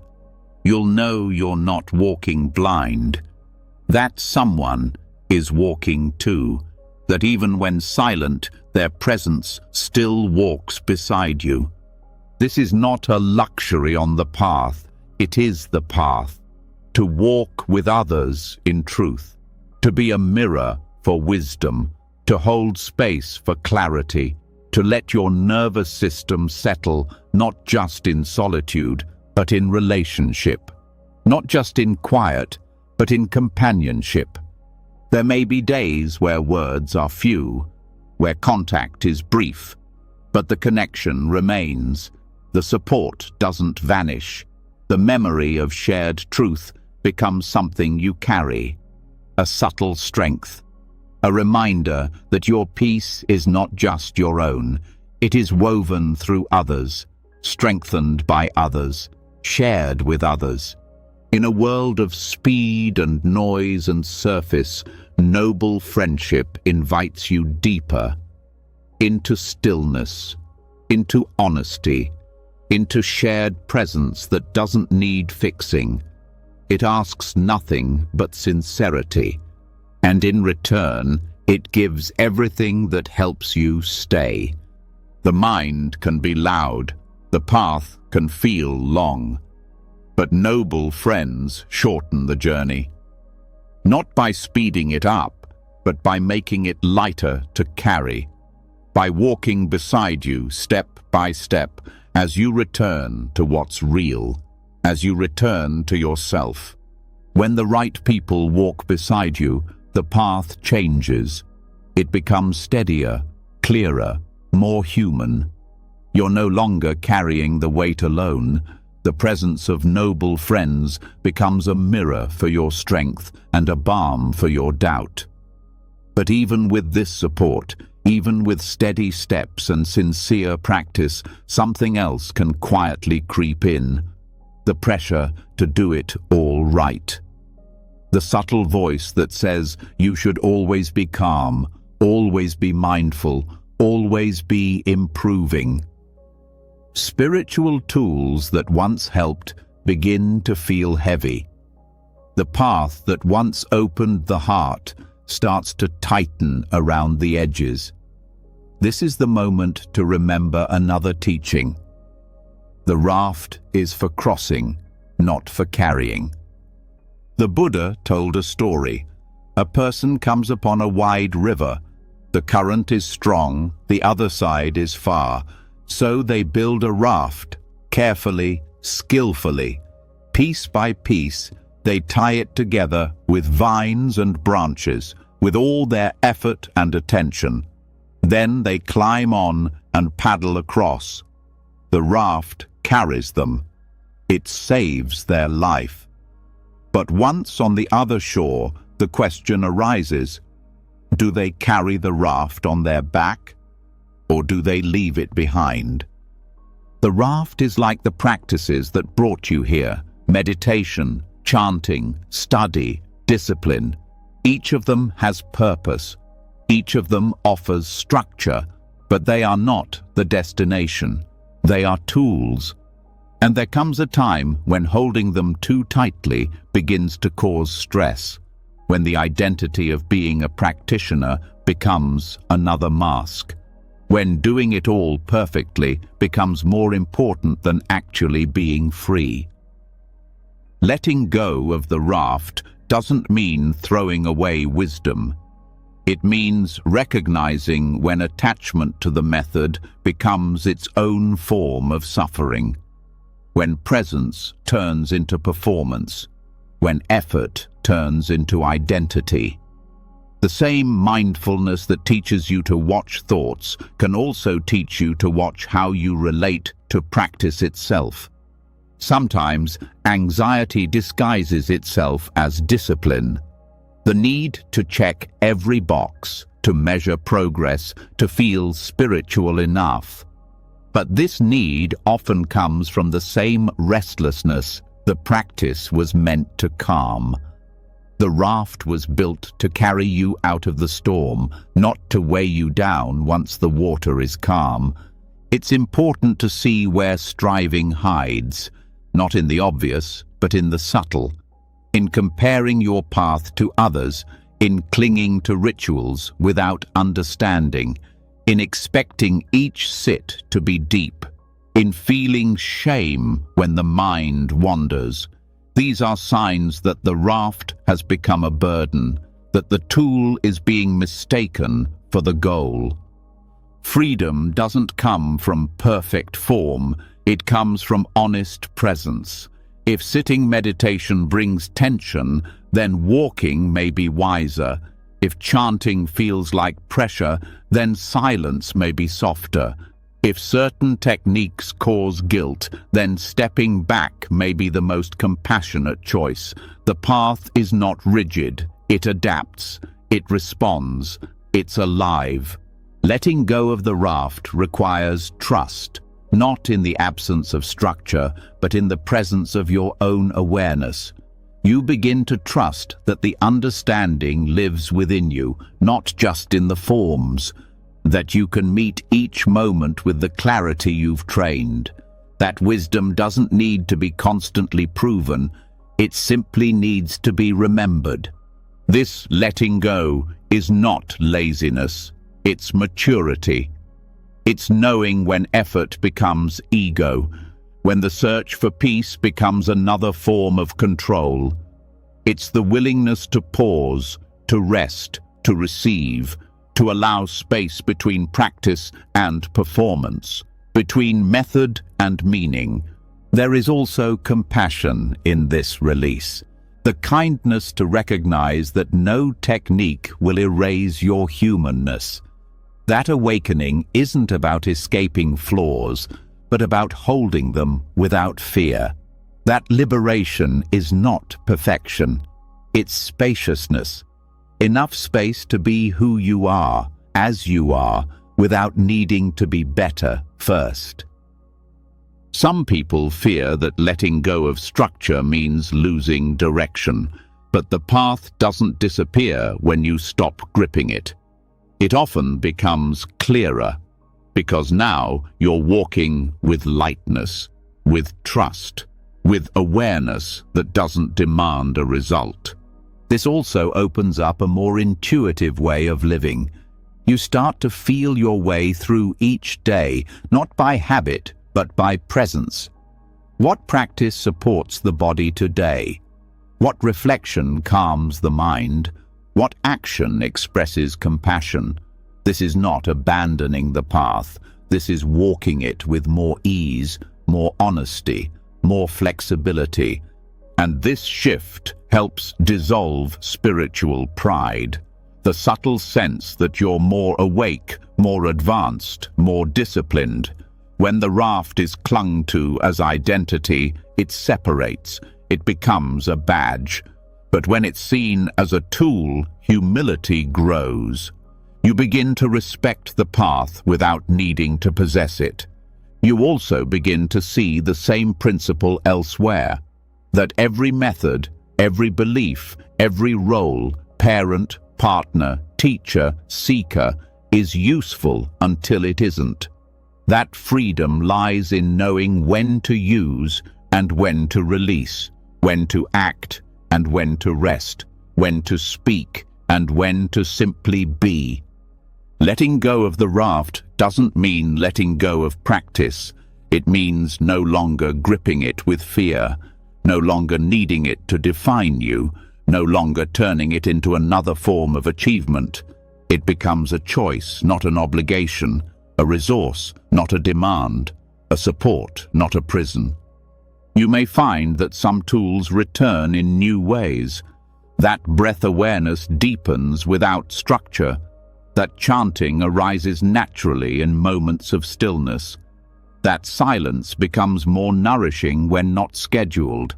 This is the flowering of understanding, when the essence of practice moves freely through your life without needing a fixed form. And sometimes the raft needs to be picked up again. That's okay. There will be other rivers, other storms. Letting go now doesn't mean never returning. It means trusting that you'll know when to hold and when to release, that the tools will be there when needed, that your awareness will know how to meet the moment. This is also where joy often returns. When the weight of expectation falls away, the lightness of presence rises. You stop measuring your path and start living it. You stop striving to feel peaceful and simply rest in what's already here. You let go, not out of rejection, but out of wisdom. And what remains is clarity, stillness, space. You may even begin to laugh more, to see the seriousness with softer eyes, to carry the teachings in your heart rather than on your shoulders, to walk the path not with tension but with grace. Because the purpose of the raft was never to be carried forever, it was to bring you here, to the place where you remember you've always been enough, where nothing more needs to be added, where the tools have done their work.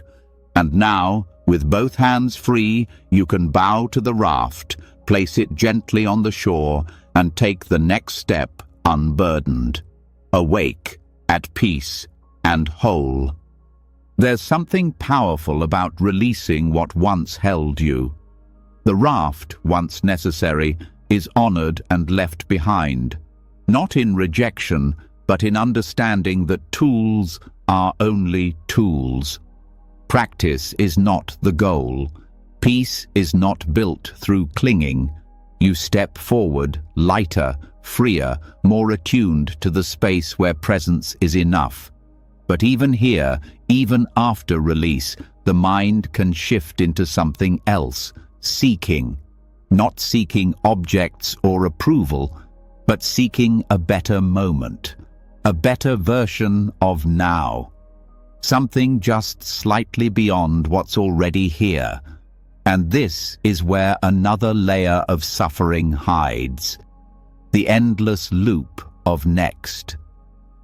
This is the movement of samsara, not just in lifetimes, but in thought. A loop that says this isn't it. A current of dissatisfaction that quietly fuels craving, one hope after another. It shows up in subtle ways. Maybe you meditate and feel calm, and then wish for it to last longer. Maybe you feel a glimpse of clarity and immediately want more. Maybe even peace itself becomes something to chase. The seeking never really ends. It just takes different shapes. This is the heart of samsara, not a place, but a pattern. The belief that fulfillment is always one step away, that the next teaching, the next retreat, the next insight will finally make things whole. But no matter how much you find, the sense of grasping remains. The mind shifts the target as soon as the moment arrives. This is not failure. It's a built-in habit of mind conditioned by fear and hope.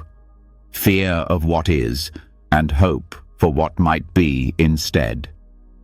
At its root, seeking comes from the assumption that what is now cannot be enough, that something is missing, that peace lives in the next thing. This belief feeds restlessness. It keeps the nervous system activated. It places pressure on every experience to deliver something more. Even the present moment becomes a task, something to improve, fix, upgrade. This is the hidden anxiety of becoming. It's not always dramatic. Sometimes it looks like planning. Sometimes it looks like subtle dissatisfaction. Sometimes it's the feeling that you need just one more thing to feel okay. Not just more money or comfort, but more understanding, more spiritual depth, more clarity. It's the belief that the life you're living is always just behind schedule.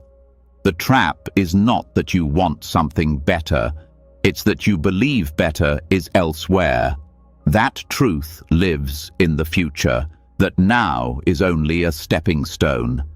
When this belief is active, peace becomes conditional, and anxiety becomes the background noise of the mind. A quiet buzzing that says, not yet, not quite, almost. Samsara isn't just the suffering of pain. It's the suffering of never arriving. The constant inner posture of leaning forward, of resisting presence by reaching for the next moment. It can happen in small ways, scrolling through your phone for no reason, or big ways, leaving something good in search of something perfect. Either way, the result is the same: disconnection from the only place life actually happens. Even practice can become samsara. When meditation becomes a way to chase silence, when mindfulness becomes a way to avoid discomfort, when spiritual work becomes a ladder to climb. Each rung offers hope, but also reinforces the belief that you're not there yet, that you're never there. The way out isn't by stopping movement entirely. It's by stopping the belief that the next moment will be more real than this one. It's by recognizing the loop when it starts, that feeling of lack, that reaching, that pressure to move faster, and instead of obeying it, pausing. In that pause, you learn to feel what's already here. Not what should be, but what is. Maybe it's calm, maybe it's confusion, maybe it's nothing special. The point isn't to fix it. It's to stop running from it. To stop treating now as a problem to solve. When you stay still long enough, the seeking impulse becomes clear. It rises like a wave. It tightens the chest. It fills the head with urgency. You want to check something, learn something, escape something. This is the engine of samsara showing itself.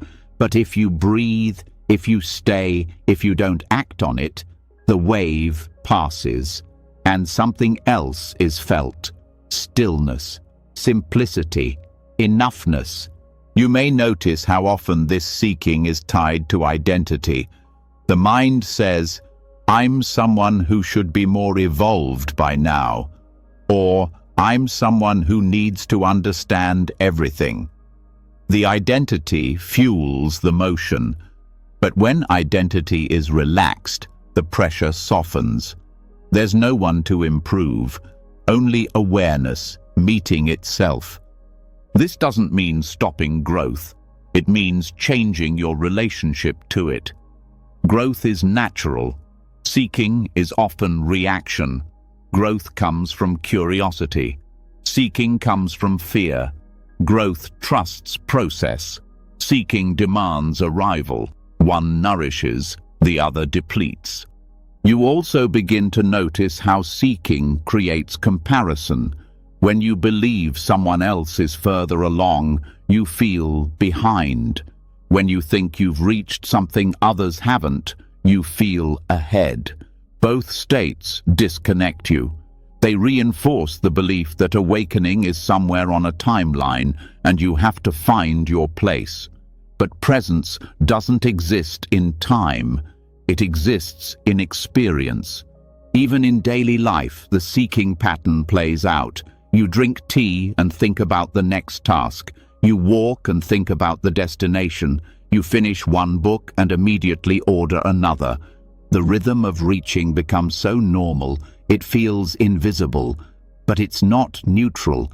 It costs peace. It feeds anxiety. Interrupting the loop starts with awareness, catching the feeling of dissatisfaction just as it begins, noticing the moment you stop experiencing and start scanning for what's next, noticing the moment joy fades because the mind wants more, noticing the moment rest becomes guilt. These are the micro movements of samsara, the places where inner peace drains without your consent. To stop the cycle, you don't need to fight it. You need to feel it, to stay when the discomfort of stillness arises, to breathe when nothing is happening, to trust that this ordinary, imperfect moment is not lacking anything, that it doesn't need to become anything else to be enough. This is not settling. This is awakening to sufficiency. It's seeing that presence is not a state to chase, but a return to what's never left. It's the radical act of choosing to be here, not for a reward, but because here is what's real. It also means forgiving the moments you forget. You will seek again. The mind will hope again. You will lean forward into the future. That's okay. But each time you see it, each time you pause, each time you return, you weaken the loop. You begin to feel that peace isn't found at the end of the path, but in the way you walk it. Eventually, the seeking mind begins to slow on its own, not because you've reached everything, but because you've stopped needing to. You start to enjoy what's already unfolding. You listen more deeply, you taste more fully, you rest more willingly.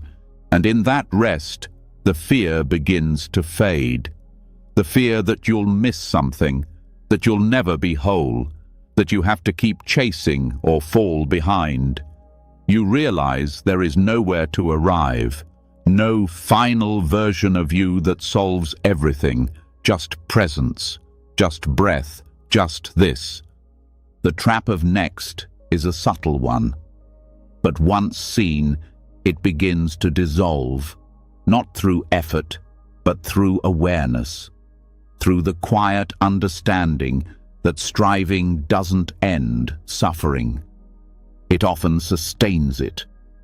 You begin to walk differently, not trying to get somewhere, but expressing the path in each step. You sit not to become still, but because you already are. You listen not to gain insight, but because the moment deserves your full attention. And slowly, the restlessness that once felt so normal loses its pull. You don't need to rush. You don't need to prove. You don't need to upgrade this moment. Because there's no better place to be than here. No better version of you to wait for. No future that contains more life than this one. When that truth is felt, not just believed but lived, the loop unwinds, and what remains is peace. Not because everything is resolved, but because you are no longer running. You have returned to now, and now is already whole. Once the habit of chasing dissolves, once the mind stops leaning into future fantasies and begins to rest in what's already here, something quieter begins to reveal itself. The space around experience becomes wider. The need to fix or improve each moment weakens. But even in this stillness, something else may stir beneath the surface. Restlessness, mood swings, anxiety, even confusion can still arise, often without warning. Not because you're seeking, but because you're feeding, not with intention, but unconsciously. The body and mind are always being nourished by what's taken in, not just food, but impressions, intentions, and mental patterns. This is where the teaching on the four nutriments becomes essential, not as a metaphor, but as a precise understanding of how suffering is sustained. The Buddha described 4 types of nutriment, 4 sources of energy that keep the stream of life, consciousness, and mind-body processes flowing. They don't just shape the body, they shape emotion, perception, reactivity, and clarity. Each of them feeds or weakens anxiety depending on how we relate to them. Most people focus only on one type, physical food, but there are 3 others, equally powerful, often ignored. Together, they form the architecture of your inner life. The first is edible food. It's the most visible. What you eat directly affects your energy, your focus, and your emotional tone. Food impacts blood sugar, inflammation, hormone levels, all of which influence your baseline mood. If the body is in distress, the mind becomes less stable. When meals are irregular, rushed, or overly stimulating, the nervous system often moves into a low-level stress response. This sets the stage for anxiety, not as a reaction to thought, but as a physiological background. Eating with mindfulness changes this. The act of slowing down, chewing fully, and paying attention allows digestion to activate more fully. It also sends signals of safety to the body. Regular meals, balanced nutrition, and calm environments during eating are not luxury. They're a form of practice, not about perfection, but about attunement. You begin to sense what the body actually needs, rather than eating from habit or emotion. When the body is nourished properly, the mind has a steadier foundation. The second nutriment is sense impressions. This includes everything taken in through the eyes, ears, nose, tongue, body, and mind. Every sound, image, touch, and idea becomes part of what shapes your inner state. In a world saturated with input, the nervous system often becomes overwhelmed without realizing it. Doom scrolling, violent entertainment, chaotic environments, or simply too much stimulation can overfeed the mind with agitation. The result is not always immediate. It builds over time. Being mindful of what you consume through your senses is not about restriction. It's about recognizing what uplifts, what calms, and what disturbs. Silence becomes nourishing, nature becomes stabilizing, beauty becomes medicine. Harshness, speed, and noise begin to show their effects. Racing thoughts, mood swings, reactivity. When you clean up what enters the mind, inner space becomes clearer. You see more, react less, and begin to sense when overstimulation is tipping into anxiety. This also includes digital habits. What you read, watch, and scroll through becomes mental food. If your day is filled with conflict-based news, superficial content, or endless comparison, the result will not be neutral. Each moment spent consuming stress-based material reinforces fear-based thought loops. You may not feel it instantly, but you carry it. Curating your attention is not indulgence, it's self-respect. It's a commitment to internal balance. Just as you choose clean food for the body, you begin to choose clean impressions for the mind. The third nutriment is volition, intention, will, or desire. This is what drives action. Every decision, whether spoken or silent, is powered by volition.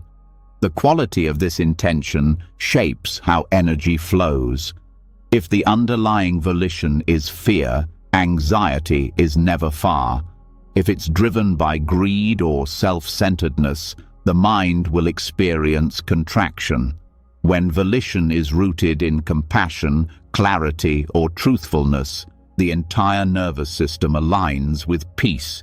This type of nourishment is subtle, but it's constantly active. Even your reason for practicing becomes a form of food. Are you sitting to escape your life or to meet it more honestly? Are you acting from a place of lack or from love? The deeper you look, the more you begin to see how much your mood and thought patterns are shaped by the engine running quietly in the background. Volition also creates karmic momentum. What you want, fear, avoid, or obsess over doesn't just stay as thought. It turns into behavior, and repeated behavior reinforces identity. To change suffering at the root, volition must be examined with honesty. This isn't about suppressing desire. It's about seeing it clearly and choosing wisely. When intention becomes wholesome, even difficulty can be met with dignity. You begin to ask, what am I really trying to achieve in this moment? What's underneath my action? Is this about control or care? Is this reaction or wisdom? Each moment of clarity weakens the pull of reactive patterns. Over time, volition becomes less compulsive and more aligned. the anxiety created by misdirected energy slowly quiets. The fourth nutriment is consciousness itself. This is the field in which experience arises. Consciousness is not fixed. It changes based on what it contacts. What you pay attention to grows stronger. What you rehearse becomes familiar.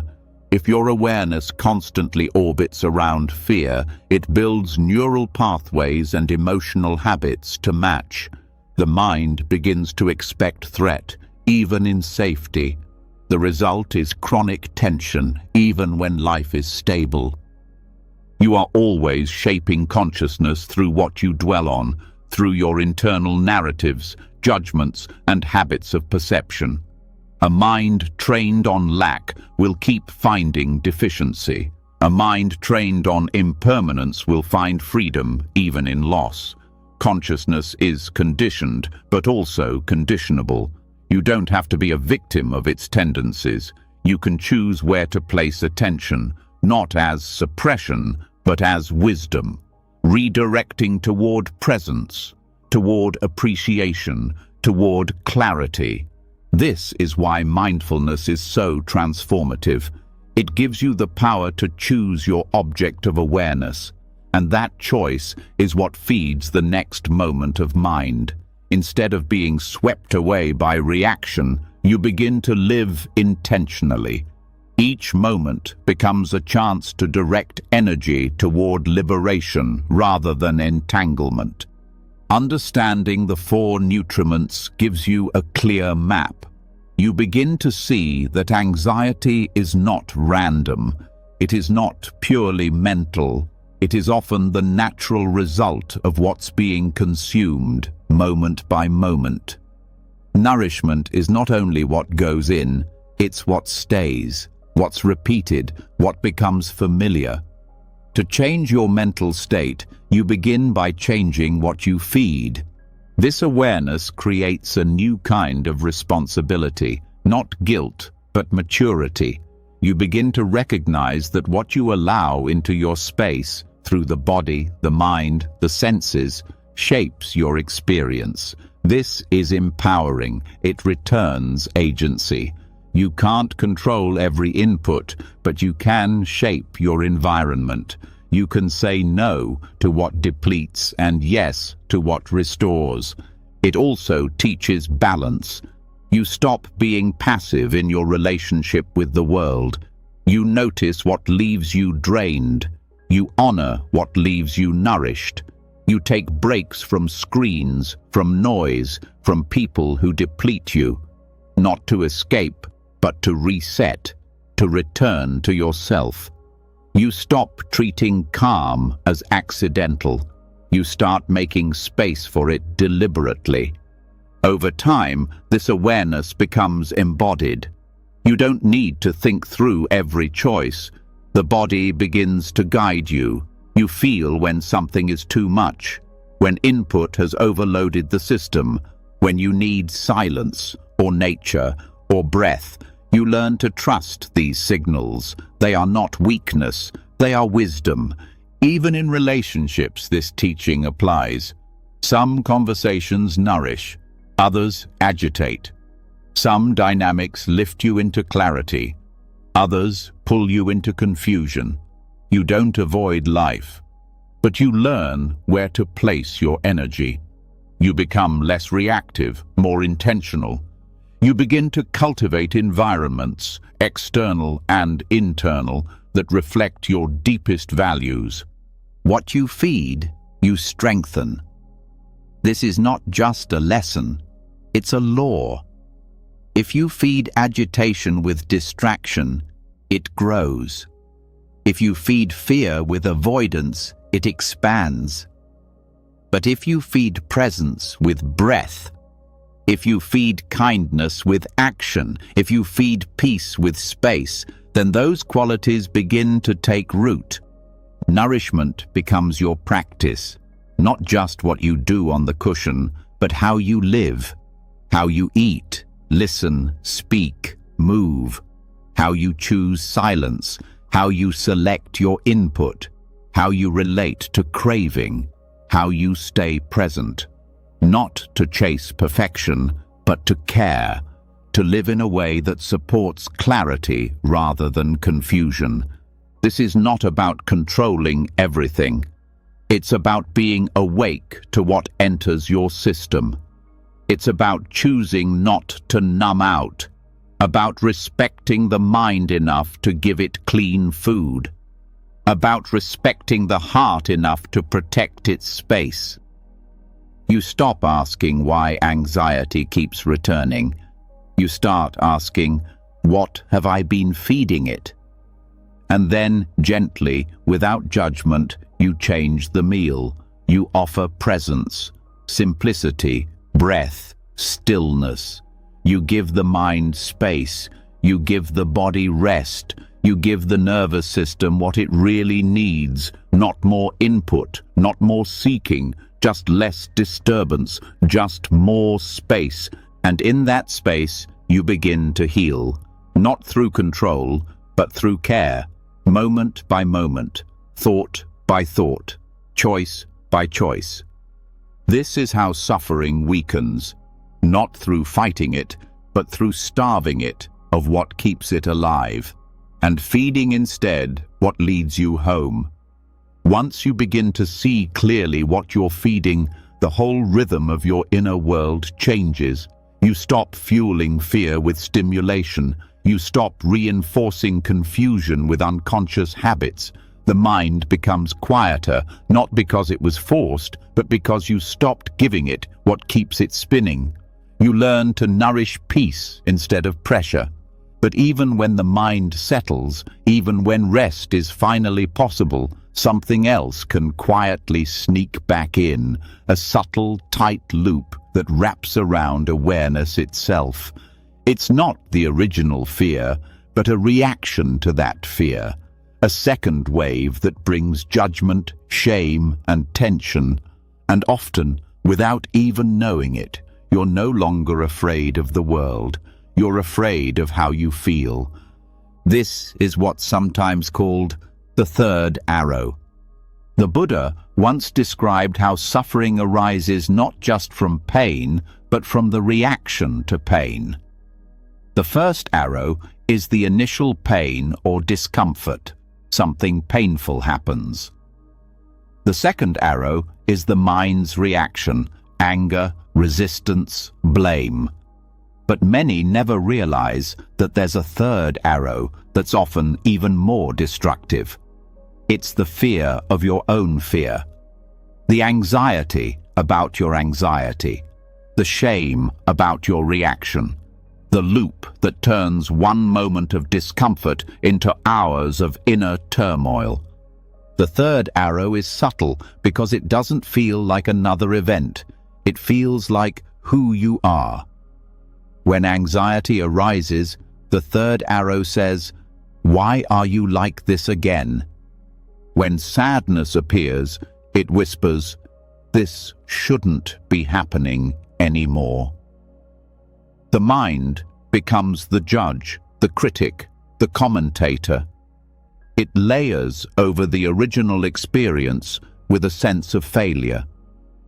Not only are you feeling anxious, you're anxious about feeling anxious. Not only are you overwhelmed, you're overwhelmed about being overwhelmed. This meta layer creates a cycle that feeds itself. The nervous system senses danger, and the mind adds interpretation. It labels the feeling as bad, wrong, or unacceptable. That judgment then becomes a trigger for more fear. You try to push the feeling away. You analyze it. You get frustrated with yourself for still having these emotions, and each attempt to fix it only confirms that something must be wrong. But the truth is, the anxiety was never the problem. It was the added fear, the belief that it shouldn't be there, that turned it into suffering. The third arrow hides in the spaces between thoughts. It shows up in how you brace your body, how you shorten your breath, how you speak to yourself without noticing. And because it feels so familiar, it often goes unquestioned. To break the loop, you have to go underneath the reaction, not to fight it, but to see it. You begin by acknowledging the original discomfort, fear, sadness, restlessness. And then, instead of pushing it away, you notice what the mind is doing on top of it. You ask, what am I believing about this feeling? Am I resisting it? Am I ashamed of it? Am I expecting myself to be beyond this? This kind of reflection isn't analysis, it's awareness. It's bringing the reaction into the light, so it no longer drives your behavior. You begin to notice how often your suffering isn't from the feeling itself, but from trying to not feel it. The third arrow is the tension of non-acceptance, the war against what already is. The antidote is not control, it's permission. You allow the fear to be present without needing it to vanish. You stop seeing the emotion as failure. You treat it like weather, passing, temporary, not you. You stop holding your breath, waiting for peace. You make space for the discomfort to sit beside you, to be felt without being resisted. Sometimes this means doing nothing, not because you're ignoring it, but because doing is what kept the loop alive. Every attempt to solve the anxiety reinforces the belief that it's dangerous. But when you let it be, something changes. The system relaxes. The pressure lifts. The emotion softens, not because you fixed it, but because you didn't feed it. This shift is gentle, it's subtle. It begins with how you speak to yourself. Instead of, I can't believe I'm feeling this again, you say, it's okay, this is just a moment. Instead of, I should know better, you say, even this belongs. That inner voice doesn't need to be perfect, just kind, just spacious enough to allow the feeling without rejection. The third arrow also shows up in practice itself. You sit down to meditate and feel anxious, and immediately think, I'm doing this wrong. You hear silence, then hear your thoughts and assume you're failing. But those judgments are the third arrow. They are not the truth. They are habits. When you learn to recognize them, you disarm them. You remember that the purpose of practice is not to eliminate discomfort. It's to be with it wisely. Another way to break the loop is to shift attention to the body. Anxiety lives in the chest, the stomach, the jaw. The third arrow lives in the mind. When you drop into sensation, warmth, pressure, breath, you bypass the story. You return to what is real. You begin to see that the feeling, no matter how strong, is just that, a feeling, not a problem, not a prediction, not a personal flaw. This kind of presence builds resilience. You stop fearing your emotions. You stop fearing your own mind. Even when discomfort arises, you carry a quiet confidence.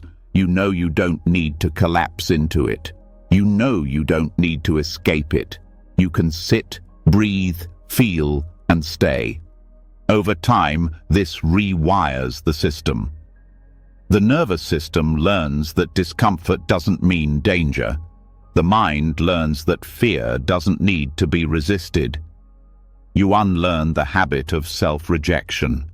You learn the art of staying, and that staying becomes a deep form of self-trust.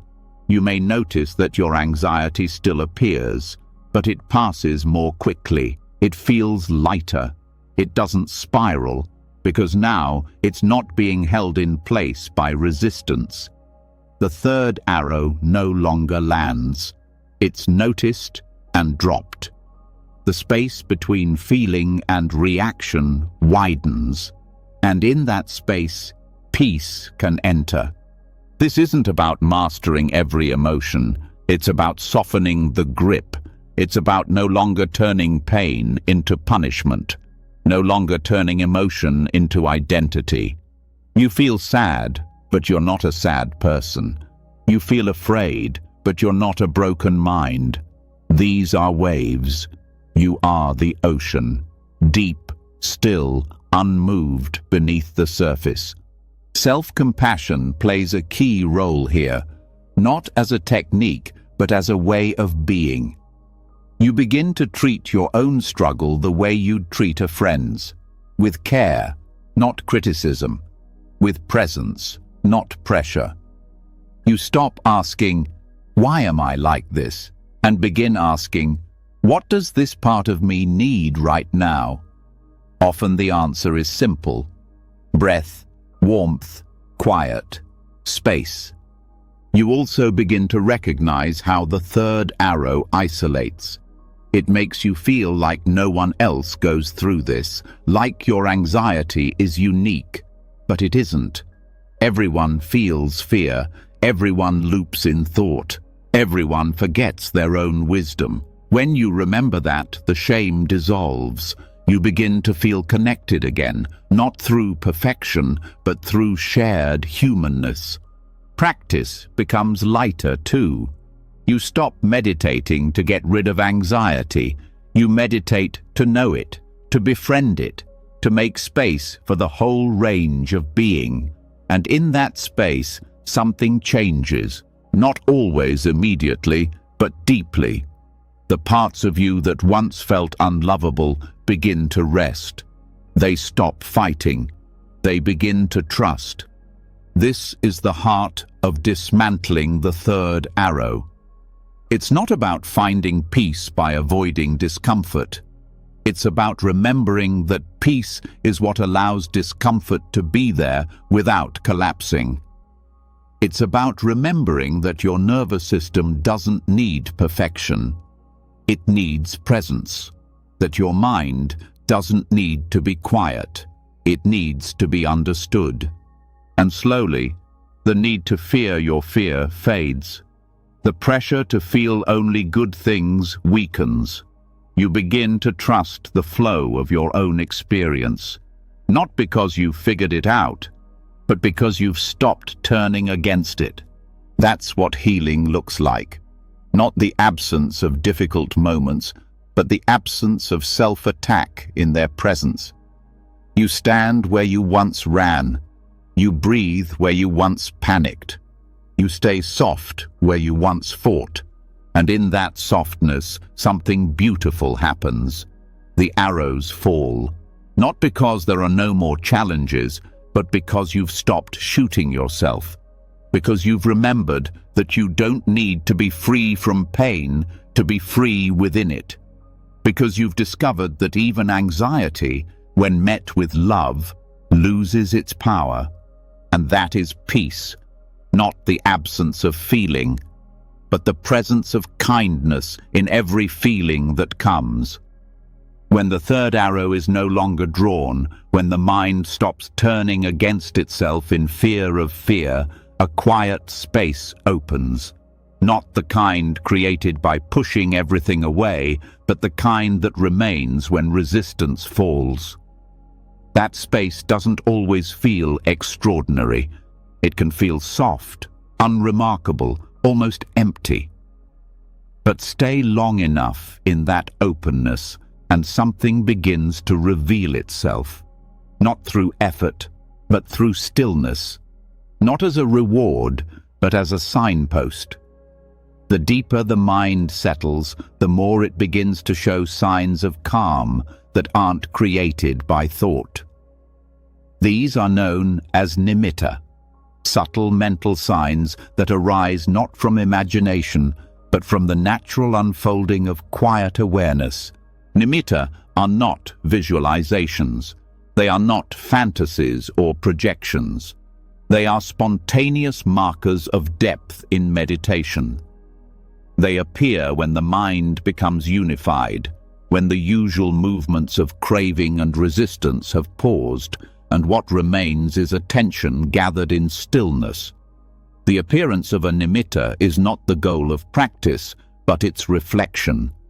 Just as the moon is reflected clearly only on still water, these signs arise only when the surface of the mind becomes still enough to hold them. Most commonly, nimitta present as light. Not physical light through the eyes, but an internal radiance that arises in perception. It may appear as a soft glow, a stable brightness, or a subtle field of color. For others, the nimitta might come as a felt sense of spaciousness, buoyancy, or radiant calm. It is not something you try to make happen. In fact, trying prevents it. It arrives when the effort to arrive has fallen away. Understanding nimitta begins with understanding the conditions that support them. The mind must be quiet, but not dull, alert, but not tense. This balance comes from steady attention to a meditation object, often the breath. As the breath becomes subtle, the mind becomes collected. Distraction fades. The body feels light. The sense of boundaries begins to dissolve, and the center of attention becomes refined and stable. When attention becomes so steady that it no longer jumps to thought or external sensation, a shift occurs. The breath may disappear from awareness, not because it's stopped, but because the mind no longer needs to hold it. In that moment, something new appears, a gentle brightness, a presence without shape, a quality that doesn't need to be defined to be trusted. It's easy to miss this moment, especially if the mind is expecting something dramatic. Nimitta are often quiet. Their power lies not in what they show, but in what they indicate. That the mind is no longer scattered. That awareness is beginning to unify. That stillness is no longer partial, but complete. The danger at this point is craving. When the nimitta appears, the untrained mind may grab for it, try to control it, try to hold it in place. This grasping instantly disrupts the stillness that allowed it to arise. The light flickers, fades, or becomes unstable. The lesson is clear. You cannot own stillness. You can only rest within it. Letting the nimitta remain without interference is a subtle art. You stay present. You don't analyze. You don't direct. You rest in awareness of the sign, letting it deepen naturally. The nimitta then becomes a gateway, not something you focus on in the usual sense, but something that holds your attention effortlessly, like being drawn into a gentle current. This deepening often leads to the absorption states known as jhana. In these states, the mind becomes fully unified with the meditation object. Thought ceases. Time dissolves. The sense of self recedes. There is only knowing, calm, still presence. Nimitta is not the absorption, but the threshold, the signal that the door is open. It's important to remember that not all nimitta are visual. For some, it might feel like a centerless silence, a clarity so still it feels luminous, even without form. Others may sense a kind of inner expansion, no edge, no center, only presence. What matters is not the form, but the quality. Is it steady? Is it peaceful? Does it arise from calm, not force? The presence of nimitta also helps reveal the nature of the mind. You begin to see that thought is not the default. That awareness, when unclouded, naturally rests in peace. That what you are looking for has always been there, just covered by agitation. This insight doesn't need words. It arrives as knowing, direct and complete. Over time, the nimitta becomes familiar. Not something you chase, but something you trust. Its arising confirms that the conditions for stillness have matured. It becomes a guide, not something to cling to, but something to recognize as the mind's way of saying, "I'm here, I'm steady, let me deepen." This stage of practice requires patience. The mind may fluctuate. Some days the nimitta appears, other days it doesn't. You learn not to judge, not to compare. You return to the basics: posture, breath, attitude. You know that depth is not in the experience, but in the steadiness of presence. There is also a danger in becoming attached to the nimitta itself, to think of it as a goal, a sign of success. But attachment to subtle states is still attachment. The teaching remains: use the raft, then let it go. Let the nimitta be a tool, not a trophy. Let it support your settling, not distract you from the deeper letting go that follows. As the mind becomes more familiar with these signs, daily life changes too. You start to carry that same quiet into movement, into speech, into relationships. The mind becomes more sensitive to disturbance, but also more forgiving. You don't need the nimitta to appear in daily life for its effect to remain. The residue of that deep stillness lingers. It shapes how you respond, how you listen, how you hold discomfort without collapse. You also begin to recognize the early conditions that lead to stillness, the habits that support clarity, the ones that weaken it. You become less tolerant of internal noise, not because it's bad, but because you've tasted what silence can reveal. You move through life not chasing states, but protecting the simplicity that allows them. In this way, nimitta becomes more than a meditation concept. It becomes a way of sensing the internal climate, a signal of alignment, a reminder that peace is not an idea, it's a real, embodied experience. One that the mind knows how to return to when given the space. This deep calm is not separation from the world, it's intimacy with reality. It allows you to meet suffering without panic, to be with joy without clinging, to sit in the center of the storm and not be swept away. Nimitta is not the end of the path.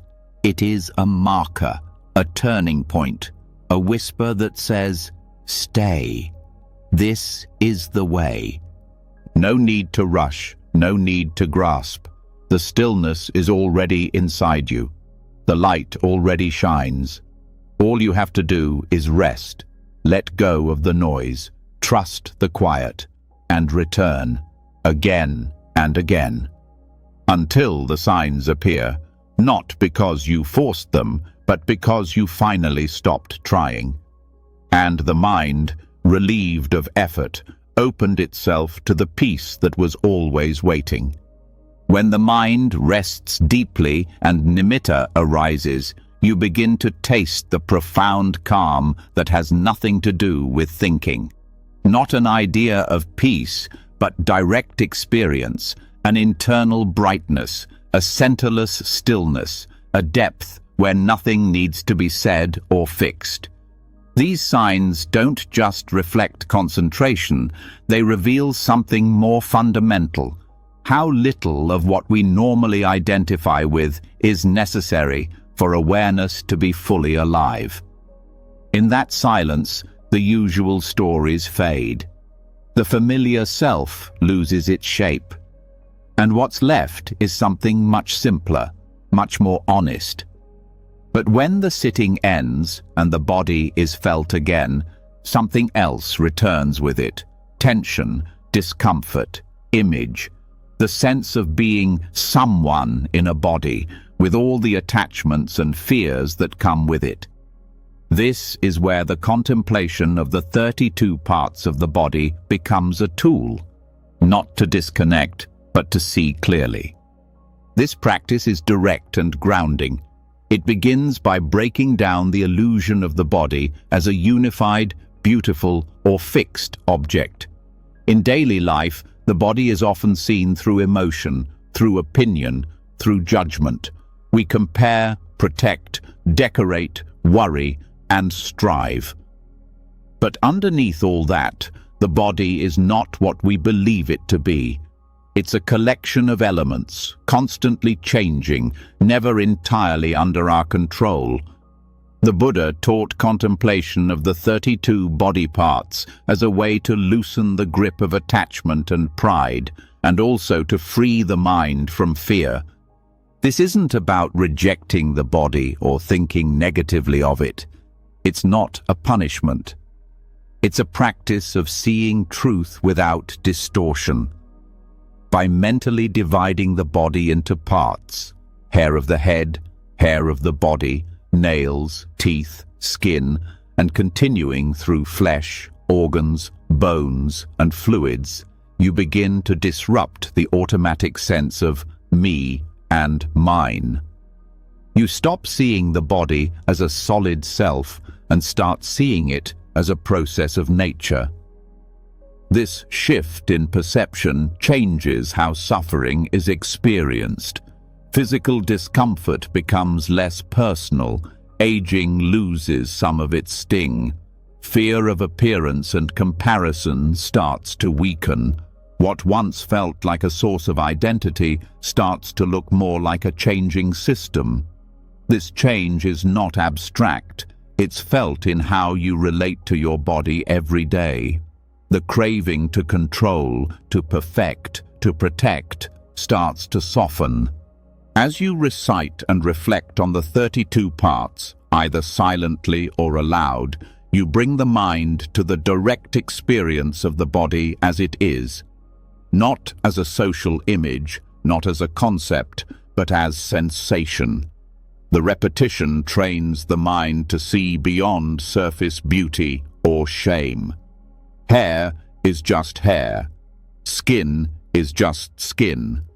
Blood is just blood. Each part, taken individually, has no special status. But when strung together in illusion, they create attachment.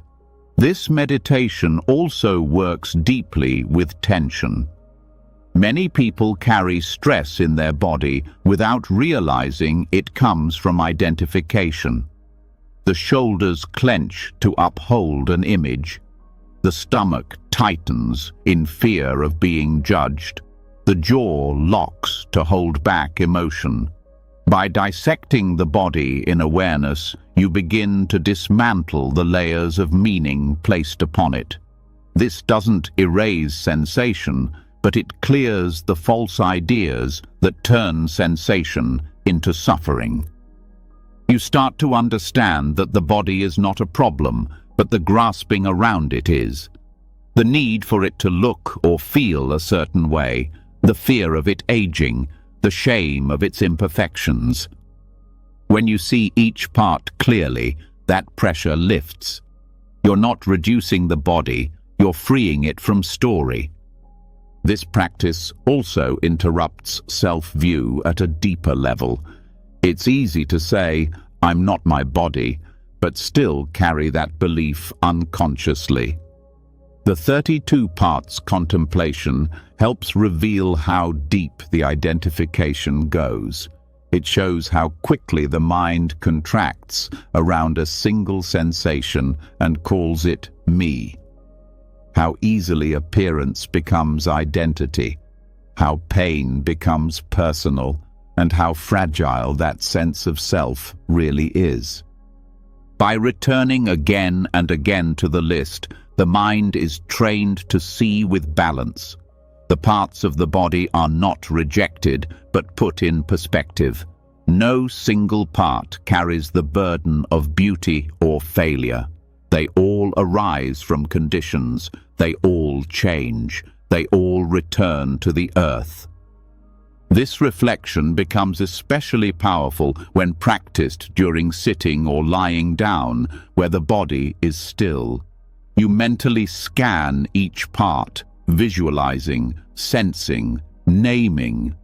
The practice can be slow, with attention lingering on each item, or rhythmic, like a chant. Either way, the goal is not intellectual understanding, but direct perception, feeling the truth of impermanence, of non-self, of the body as nature. Over time, a quiet respect arises, not the kind based on admiration, but on truth. You care for the body not out of vanity, but out of clarity. You feed it, clean it, rest it, because it is a vehicle, not an identity. And that shift makes daily life lighter.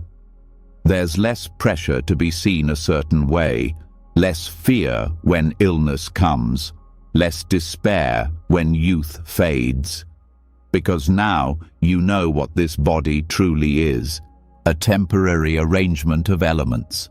The contemplation also protects the mind from extremes. When the mind clings too much to pleasure, the practice brings balance. When the mind falls into disgust or aversion, the same contemplation restores equanimity. It reminds you that the body is neither to be worshipped nor rejected. It is to be understood, and through understanding, peace is possible. This practice also brings humility. You realize that every body, yours, others, all beings, is subject to the same truth. That behind appearance is the same structure. That pain and aging and death are not personal tragedies, but universal conditions. Compassion grows from this. You begin to soften your judgments of others, to look past the surface, to connect more deeply. You may also notice a new kind of freedom in sensation. Sensations no longer control your mood. Pleasure is enjoyed, but not chased. Discomfort is noted, but not exaggerated. The body becomes less of a battleground and more of a field for mindfulness, a place where impermanence can be seen clearly and met with wisdom. This clarity can extend into everyday choices. What you eat, how you move, how you speak about your body, all of it begins to reflect a quieter mind. Not because you're trying to be different, but because your relationship to form has changed. You no longer serve the image, you serve awareness. The 32 parts contemplation also deepens insight into the elements. You begin to feel the body not as flesh and skin, but as earth, water, fire, and air, solidity, fluidity, warmth, movement. These elements don't belong to anyone. They arise and pass, form and dissolve. Seeing this changes how fear is experienced.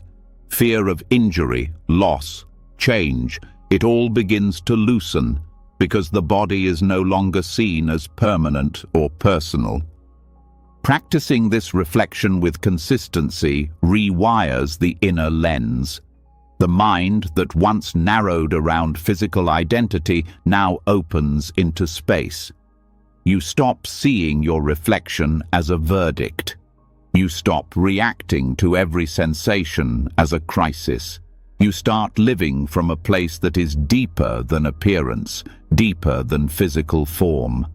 This doesn't mean detaching from the body in a cold or indifferent way. It means meeting the body with reality.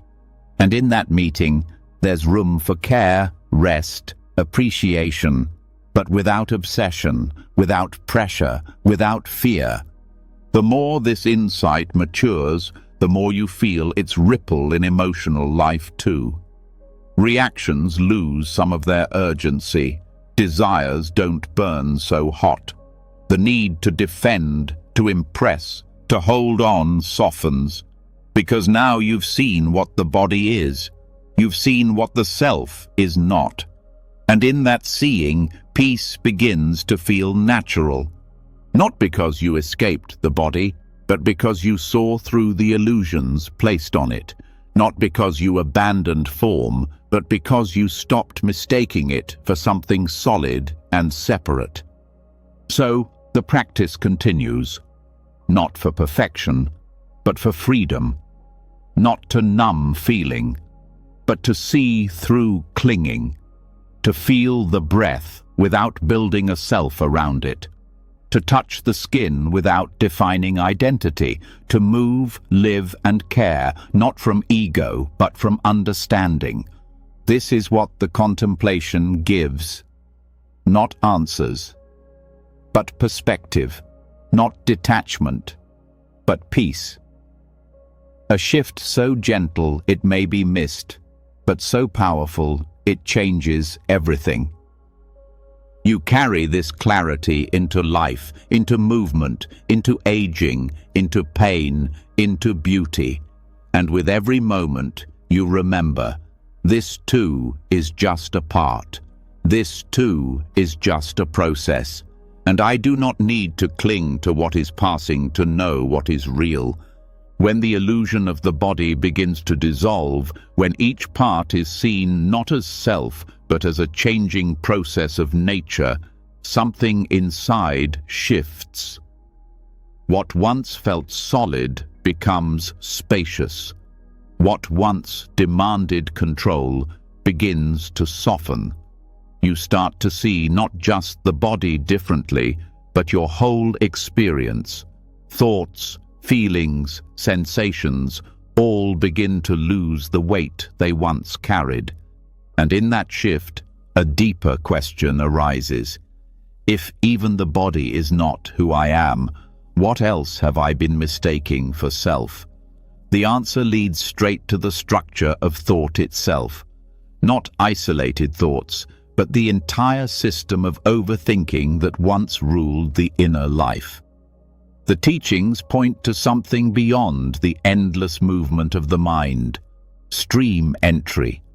Stream entry, the first irreversible shift in Buddhist awakening, is not a mystical status. It is the beginning of the end of confusion. It is the moment when the core habits that feed suffering are finally seen through in a way that cannot be unseen. It is not a state that needs to be sustained. It is a turning, a reorientation of the whole path. And what changes most deeply is the relationship to thought. Not that thoughts stop, but that their power collapses. Before this shift, the mind tends to live in constant conversation with itself, planning, regretting, comparing, doubting. These patterns are not neutral. They shape perception, emotion, and action. Overthinking becomes the atmosphere in which experience happens. It colors everything. And because the thoughts are so loud and constant, they are often mistaken for truth. But when stream entry occurs, the very structure that gives thoughts their authority is no longer believed in the same way.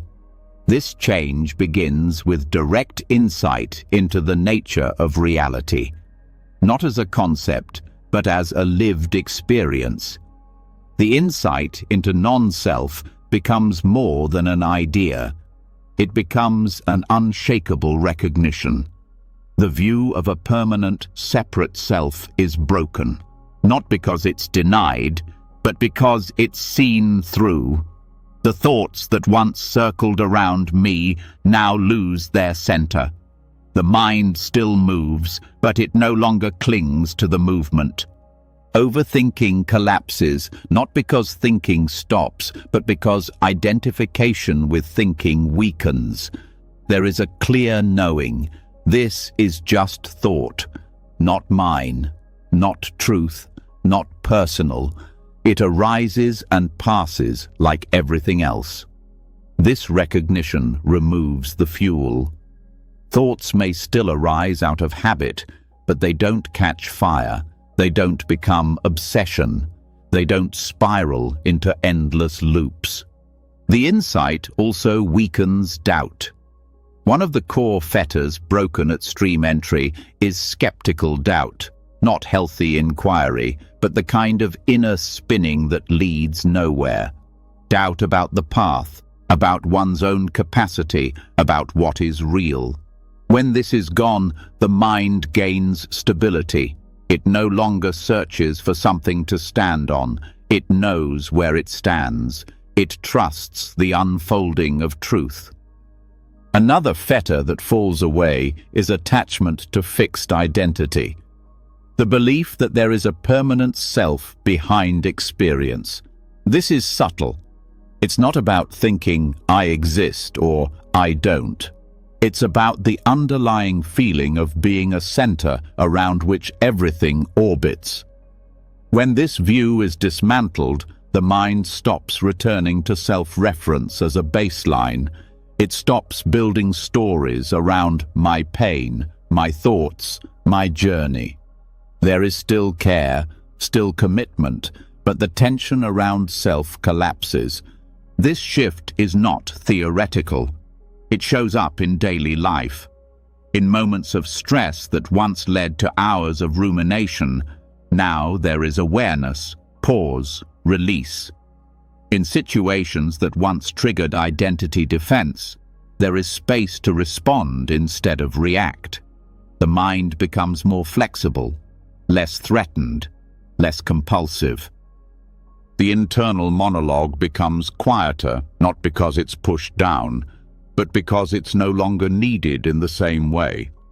The endless commentary that tried to protect the self loses its urgency when the self is no longer held so tightly. Thought becomes a tool, not a master, a servant of awareness, not its owner. Stream entry also brings a deep sense of direction. The path no longer feels uncertain. Practice becomes simpler, not because it requires less effort, but because there is no longer confusion about why it's being done. The energy that once went into doubt and over-analysis is now available for presence, for refinement, for compassion. This change doesn't mean perfection. It doesn't erase old patterns completely. It means they are seen in real time, and that seeing has power. Even when thoughts return, they don't stick in the same way. Even when fear arises, it's held in a larger space. The mind doesn't fall for its own stories as easily. It watches, allows, releases. This stability brings emotional balance. When overthinking fades, so does the emotional turbulence it creates. Joy is more accessible. Sadness is less overwhelming. There's more room for humor, for patience, for kindness, because the mind is no longer hijacked by its own narratives. Even perception shifts. What once felt solid and fixed now feels fluid. Situations are no longer viewed through the lens of self-interest. Relationships are less entangled with ego. There's more space to see others clearly, to respond with empathy, to let go of needing to be right. This freedom deepens with practice. Stream entry is the beginning, the insight that starts the unraveling. It sets the mind on an irreversible course. The current flows toward truth, toward peace, toward the end of suffering, not through avoidance, but through understanding. And even though the insight is personal, its effects ripple outward. A mind that no longer clings is a mind that harms less.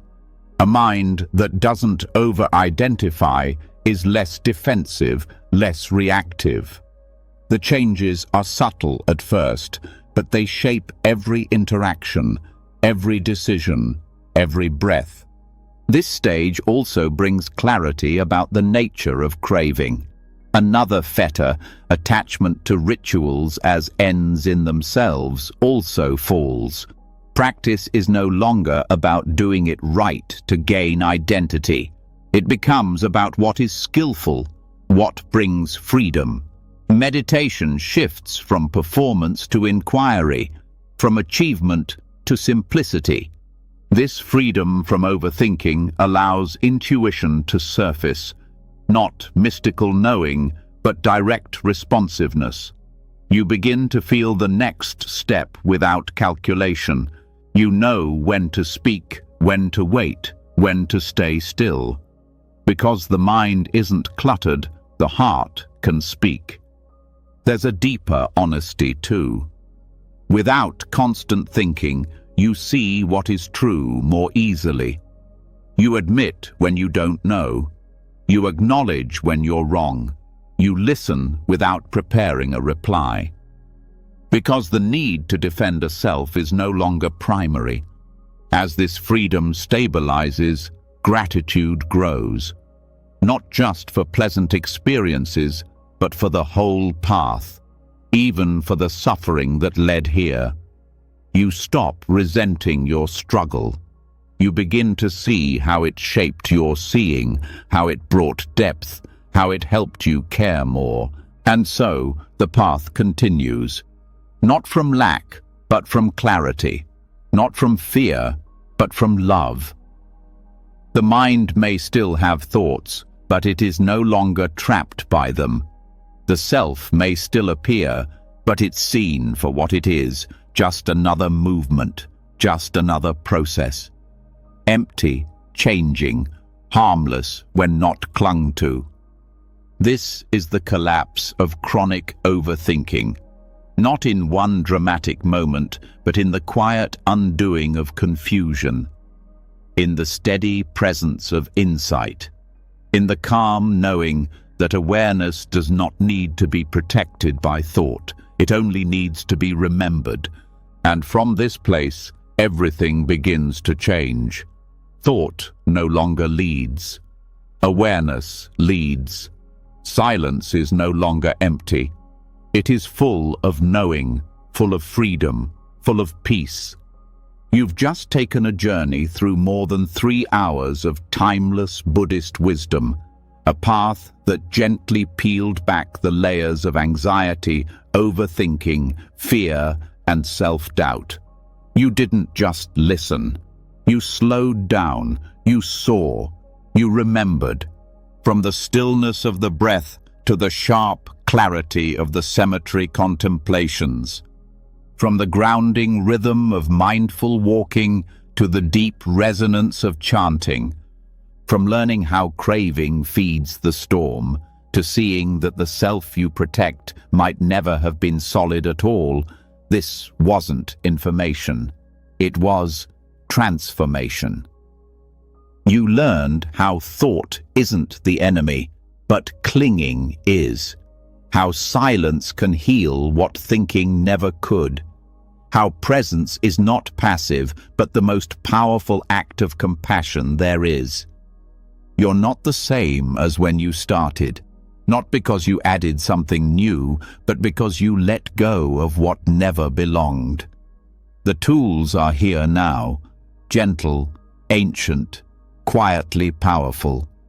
The breath, the body, awareness, and the knowing that freedom doesn't arrive someday.